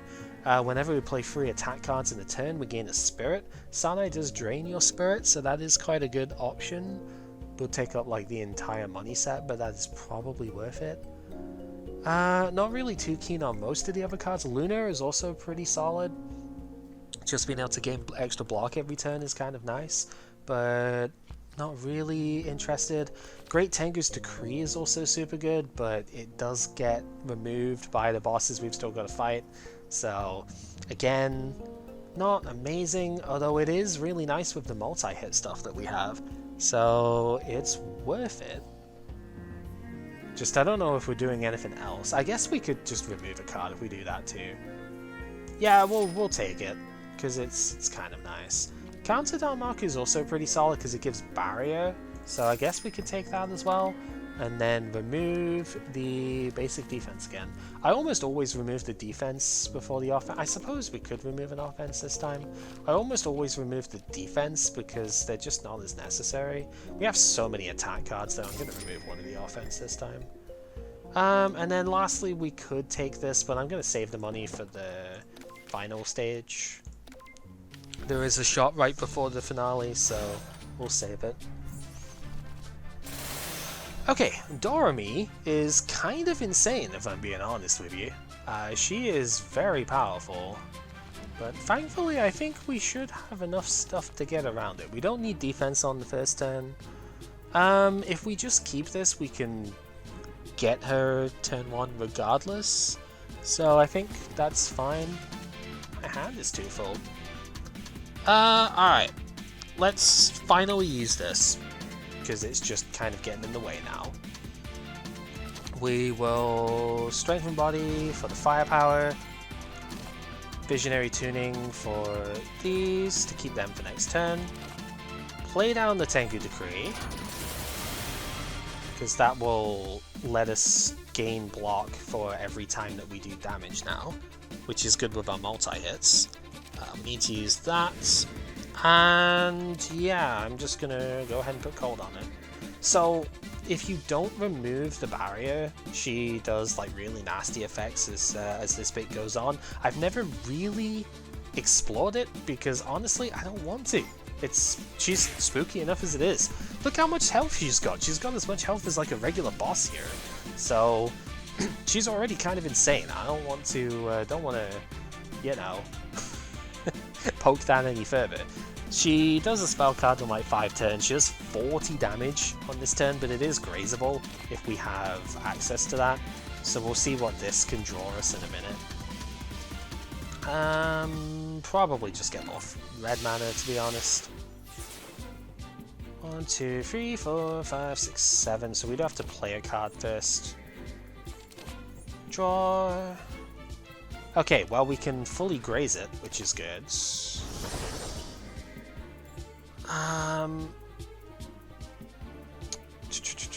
What else do we want to do? We've got 10 mana, so we can play this down. We've got Reflection as a thing here, so when she attacks us, we will do damage back to her as well, which is kind of nice. But mostly I'm using that for the barrier, so that I can use the Binding Border. Yeah, we've not really got a ton of attack cards here, so probably best just to do it this way. Yeah, just gets a reasonable amount of damage out. And yeah, keep it at that. We're grazing everything this turn anyway, so it's fine. The next attack she does is 35 ungrazable, which is, again, a lot. So, that's fine. We'll power that down very slightly. The power down is better against the other bit, but it's more just getting the vulnerable on here. We have 4 cards left in the deck. I do want Lunatic Dream, but I mean, that's kind of the only card that's there, I suppose. Maybe it's best just using Maiden's Waltz then. Yeah. Gain some extra barrier. It's not enough to fully defend, so I guess we will have to use that here. And just thinking if we want to use Kasumi, probably not. Let's just full send it. Wow. Oh yeah, right, I forgot. I probably didn't need to use the ballistic shields. I forgot that I put the Tengu Decree on. So doing that many hits, we just get the block anyway. Ha ha ha. That's pretty funny. Oh, we have Lunatic again. Can we just do it again? I want to see what we draw first, actually, because if we draw Visionary Tuning, yeah, that's better. So we'll get more mana out here. Making sure to get the Flame because of the red mana that we have up here. If we had the Ice Cube for blue mana synergy, I'd probably get more blue, but since we don't, I don't think I knock her out this turn, so if it turns out I'm wrong and I would have done enough, so be it. Oh, I actually would have. Oh well, never mind. It's fine. I could use the Boost Shake and just take her out, but we're really not in that big of a hole with it here. So the other thing that she does is the Nightmare, where you've got to spend 4 mana to get rid of one of these, and if there ever ends up being 4 Nightmares in play, you automatically lose, which sucks, so don't allow that to happen, obviously. Yeah, we do damage twice with the Taiko because she has barrier, and that's how we get through that. Oh, Tenku Pom Pom is another good one to fight Sanae, because you just have an extra spirit at the start of a fight. So that's also really good. Fairy Intellect is fascinating here.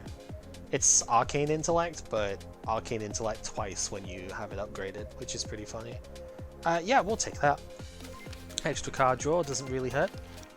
We'll get one more upgrade to Tengu Decree, probably. Thing is, Tengu Decree is a debuff, so Sanae will block that for quite a while. Counter Danmaku is actually an interesting one too, because it goes to two of any cost. Yeah, we'll get that. And now, Sanae time! So Sanae has a couple of interesting traits about her, but let's see, what do I want to do first turn? I think we can remove that. Probably that. Kasumi's good, but I don't think I need her this turn. I actually do kind of want to keep Yokai Buster. Bat Incarnation is a fascinating opening draw here.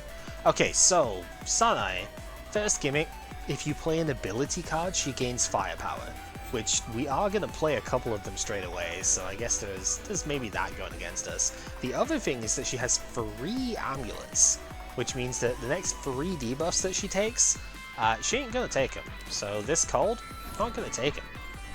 It's kind of annoying, actually, you know. Anyway, we're going to play this Free Fly as our usual setup here.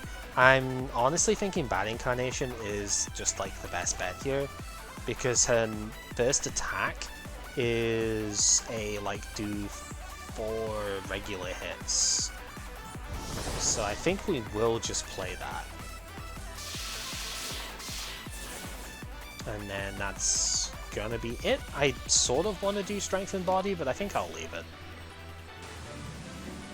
Her spell card drains your spirit and by 2 points and gives it to her.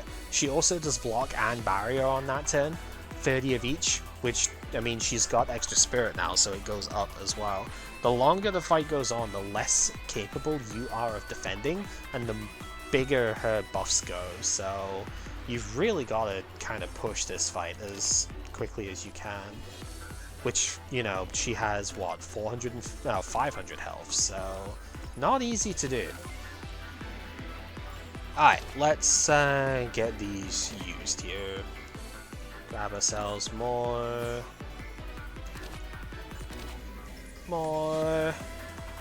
I don't really think I want to do anything else here, so we'll just burn everything. Yeah, Lunatic Dream turning out to be pretty solid here.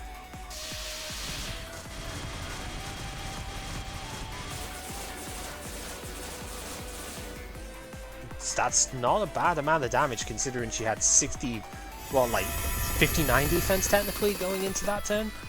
She also puts weakness on you on this first turn as well of attacking, and then her second turn does ungrazable damage. 33 to be precise, so that's a lot. Let's see if we can work around that. Okay, so we get a little bit of extra barrier. We will draw some extra cards with this. We did get temporary firepower. I was hoping for the spirit, but, you know, can't get everything, I suppose. If we Full Moon Howl, that gets all of her amulets away, which is good. Probably want to use this to get the extra mana now, so we can do this one. This is a good time, I think, to use the spell, because we got some extra firepower as well. We'll get some more block from this too, I think. Yep, because we're doing multi-hits. So that's good. Diamond Breath just draws an extra one. We might get an extra good attack. We don't. But that's fine. And then 9 block versus we would get 6. We get 9 block anyway if I do the other bit. Yeah.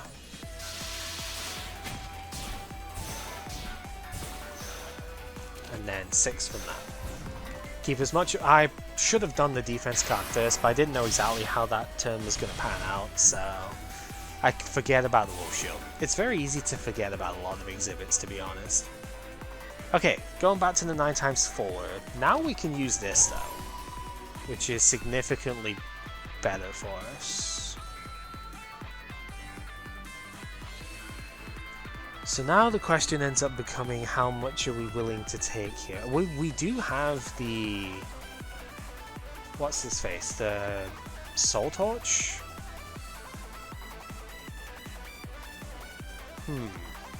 I think this is more mana efficient.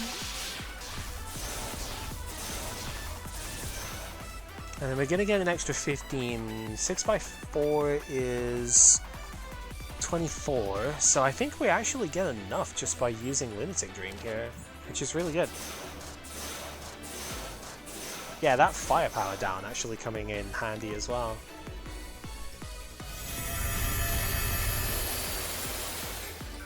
Yeah, so now she's going to heal because she's below half health.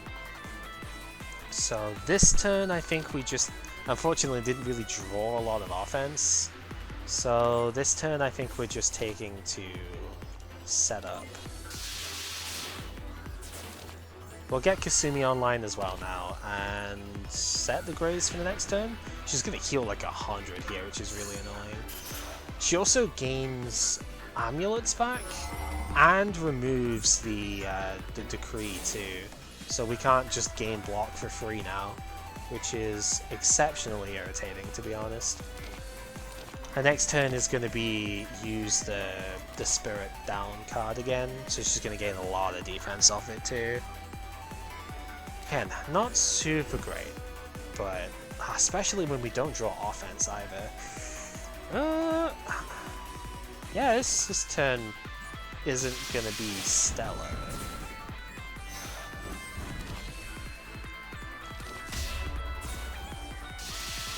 I think this is one where we just use Kasumi so we can get a little bit more attack damage out here. Because otherwise we're going to get overrun, and that's not fun at all.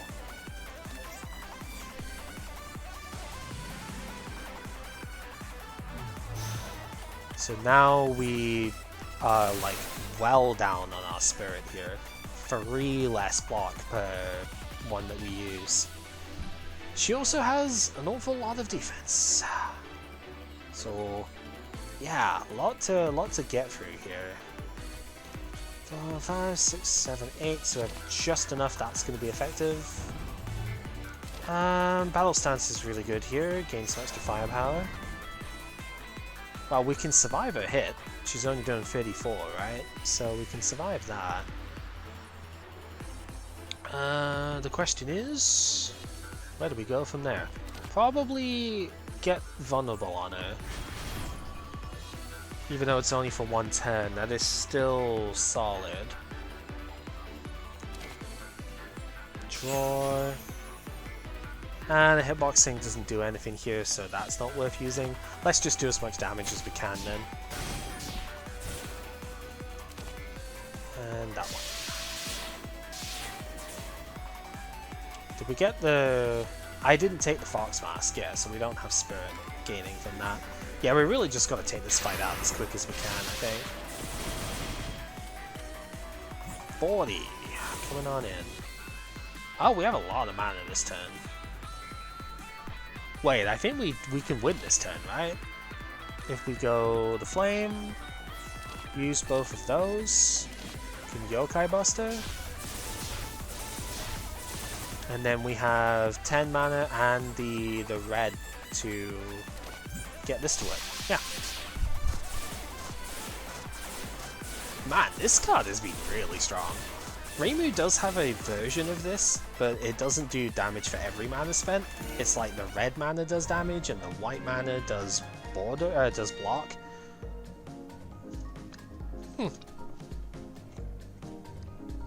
Okay, so Sanai is green as far as her type goes. So we could get green mana here as well at the very end. And when we use our spell, we gain 15 life. It's pretty solid. The random mana this time is black, so we could get a black mana, and then this downside doesn't matter anymore. Basically, it means you can't get power from enemies, but you get lots and lots of money instead. that is really not a problem for us anymore. So I don't really care about that as a downside. Going into black mana at this stage though, maybe a little bit off, I don't know. And then we get Patchy's one, the Philosopher's Stone, get another rainbow, so 3 rainbow mana in our pool. Gain more money if you skip a card, like whoop-de-doo at this point. We're obviously not worried about that. But gaining another rainbow is probably good. Yeah, we'll do it. Get a bit of money. Oh, Patchy's card too. Princess Undyne is a nice one. Absolute Zero is really, really good if you're into Cold Synergy, but we have nothing for Cold, so that's not a thing. Yeah, Princess Undyne, gaining Barrier for every card in the hand is good, even if it is a bit expensive. You do get to recoup that expense the first time you play it. So yeah, good card, we'll take it. Can we get anything reasonably costed at the end here? This is okay. This is what I went into blue. That's the other thing I wanted to go into blue mana for though. So I don't think we're getting the Sutra. It's good. Use your bomb, get free. Yeah, gain free rainbow is very nice. 4 of a kind is pretty cool too. Especially if you upgrade this, which we would do, because you get replenish on it as well. So basically you got one of these that does 8 damage 2 times, which is good for our synergy stuff here. But you also get 3 more of these added to the deck that cost 0 when they first come into the hand, which is so strong. But yeah, probably not this time. I really want Sunlight Prayer because it just adding more mana from the Lunatic Dream just sounds so good. I think that's what we'll do. Take this and take the shield. Flawless for you is really nice as well. Yeah, we'll take that. This is also very, very strong. We just couldn't use it this time because we couldn't afford it. Unspent mana is not lost at the end of each turn is super nice. Because there's been a few turns where I just haven't been able to spend the mana. So, yeah, bit of a shame. One final upgrade. What is it going to be? It's probably just going to be Undyne. Because that gains 4 barrier instead of 3, which is pretty nice in its own right. Sorry, throat is starting to die near the end of this. We have Sager as our final fight here. She was in the opening trailer troll thing, so makes sense. Oh, Sager's fight is awkward, but we'll get into the why as we move forward here. I want 1 defense card in this opening hand, so I think this will do. Yeah. Okay, so the reason that I want at least 1 defense card in the opening hand is because of her gimmick here. This is the heart from Slay the Spire, I've been told many times by now. Whenever you play a card, you take damage. Now, we do have the initial 8 from the Karakasa here, so we don't have to play it immediately. But, man, you do want to play it early. Right, okay, we have Cold Logistics. I do need to think about what am I using that on here. Probably Lunatic Dream. Sunlight Prayer is a pretty good one to use it on.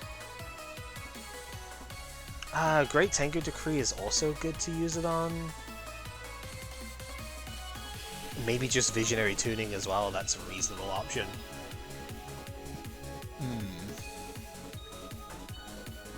I think I'm going to use it on Undyne, because gaining Barrier is really nice to make sure we don't lose too much as we go forward. 2, 3, 4, 5, 6, 7, 8. So if I play this maxes out the hand. Goes over because of Replenish here. That's fine. So now we will gain 37 Barrier, which is really nice. 36 plus the 1 for the Spirit, and we also gain 2 blue from this, so we still have plenty of good stuff we can do this turn. Gain a little bit extra so we can play more cards. Because I think the life loss would probably also negate this as well. So we do have to be careful about that.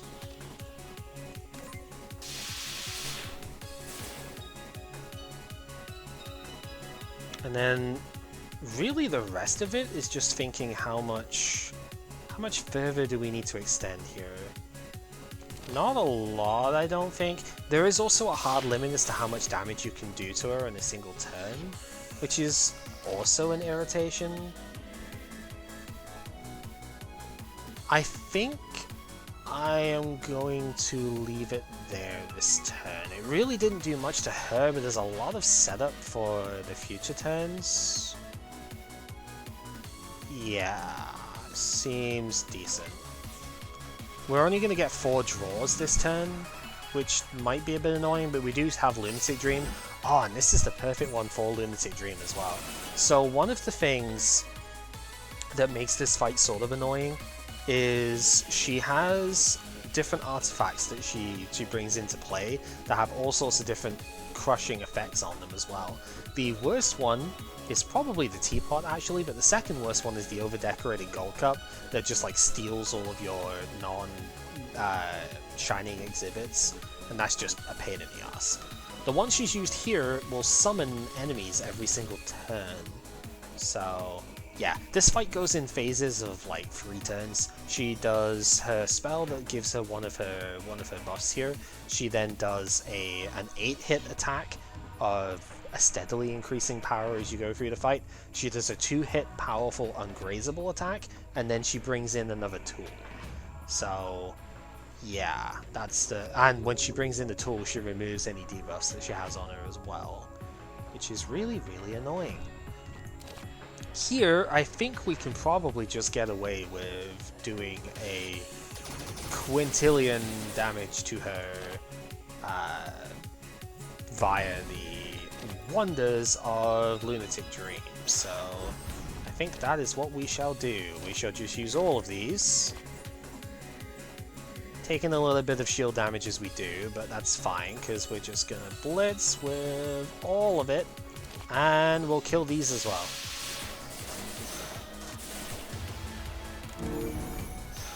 And every time we hit her, we're getting blocks, so we can take the 40 that's coming our way here. Much easier. Yeah. She does still have damage she can take, so I'm going to use the bomb here as well. We'll just get it out of the way, so we can only use the bomb once per turn. So we do that, and now we have enough that we don't take any barrier damage, which is also super good. Bit of reflect hit on there as well. If we were able to do exactly 600 every turn, like 300 every turn from here, we'd have it down in 2, but there is no way that's happening, unfortunately. Okay, so we are going to Fairy Intellect. It's pretty good, but there's just like not a lot I can really do with it from here.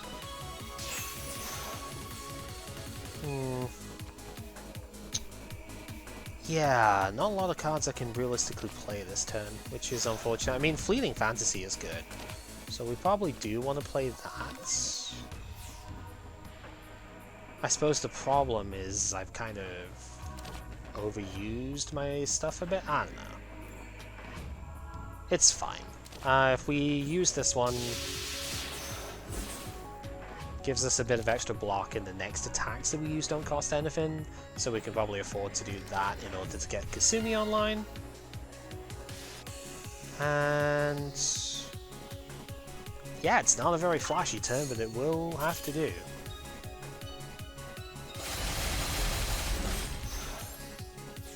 Yeah, the lock-on is also kind of annoying. Okay, so from here, I think, once again, first thing we want to do is get a little bit of block on. Do this one to put some vulnerable down so we can get a bit more damage out this turn. She is going to heal this, unfortunately, but it's fine. It is what it is, as we would say. Tuning. tempted just to use them immediately, but that's probably not the right idea.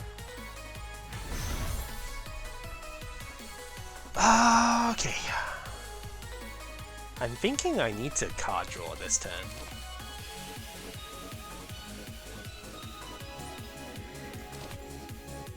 With impatience. So we'll do that.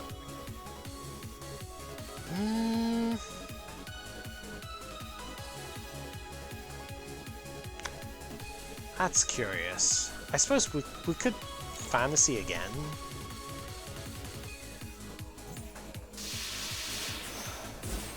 Right, because that makes the next... We've got like 3 attacks that we can use for nothing at this point, which is decent. Yeah, there goes the Soul Torch. Unfortunate that we don't get it on the more impactful thing, but that's still fine. Use this to get more red mana. Do we even want to do any other attacks this turn? Probably not, but I do want to use the mana. Where's our thing? Is it 3? Right, so if we do this, that knocks out Scouter. And now Kasumi hits the... yeah, 24 takes that out as well. The more things she summons, the more firepower I get at least, so that's cool. There's the teapot. Okay, so the teapot puts statuses on you every turn. Either vulnerable, frail, or weak, and it is 3 turns of status as well, so we aren't gaining a lot for the rest of this in terms of, yeah, in terms of defense. 6, 7, 8, 9, okay. It's an awful lot to pay, but I think it's worth it.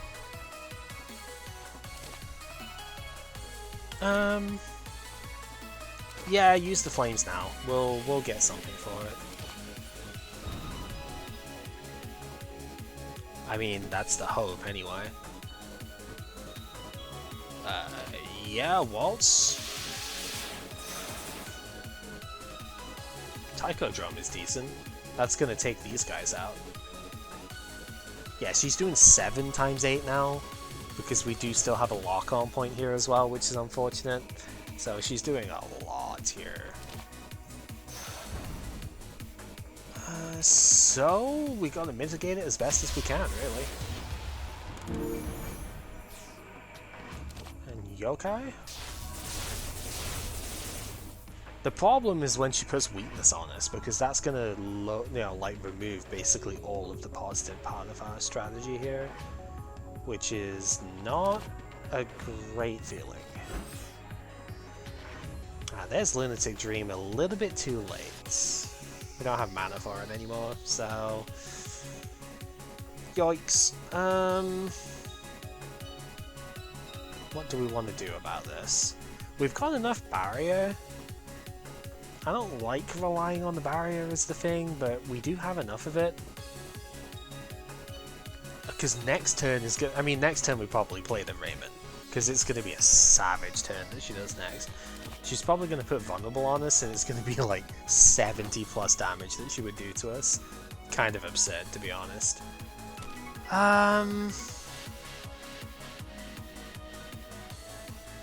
Yeah, I guess we'll Diamond Breath. Can't really use Bat Incarnation here, unfortunately. I suppose if I did it the other way around, I could have gained an extra thing off of that, but whatever. It's fine. Ugh. So she's under the 300 mark. But this is still gonna be expensive, yeah. Looking at 26 times 2. Oh, because she put weakness instead of vulnerable. Okay. That's an awful lot to take, though. That's the main thing here. Man, this is a lot of damage coming out. Hurry her up, I suppose.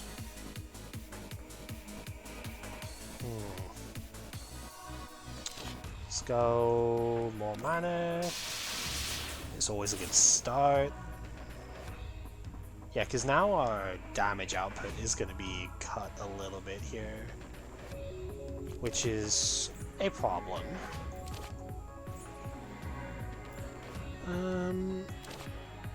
If we do that, I think this is the turn where we are like guaranteed to take damage, unfortunately.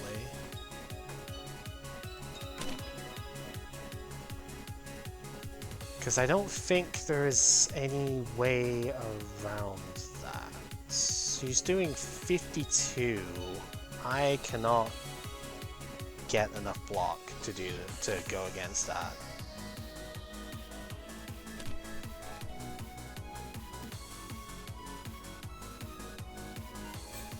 Let's just use this. And I think this is the turn to Lunatic. Because it does get rid of the thing in the back. That puts poison on us, but honestly, not much I could really do about that. And then, yeah, we'll use Kasumi here as well. So we have a little bit more damage coming from that. I probably could have used a bomb as well there, actually. I wonder if that would have killed it. Just thinking about it for a sec there. How much would this have done? Oh no, because of the weakness it wouldn't have done enough. Okay. Still, we're getting there. 12 by 2. Now we have the vulnerable as well, so yeah, 12 by 2 here. Oh, it gets so painful as you go through this.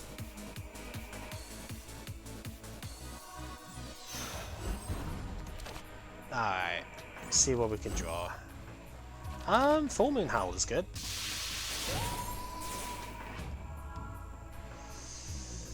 Where do we go from there?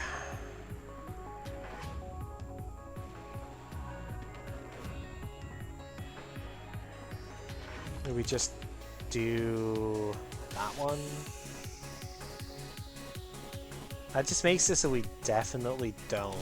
I think we've got to draw again. I did not draw anything useful. Yeah.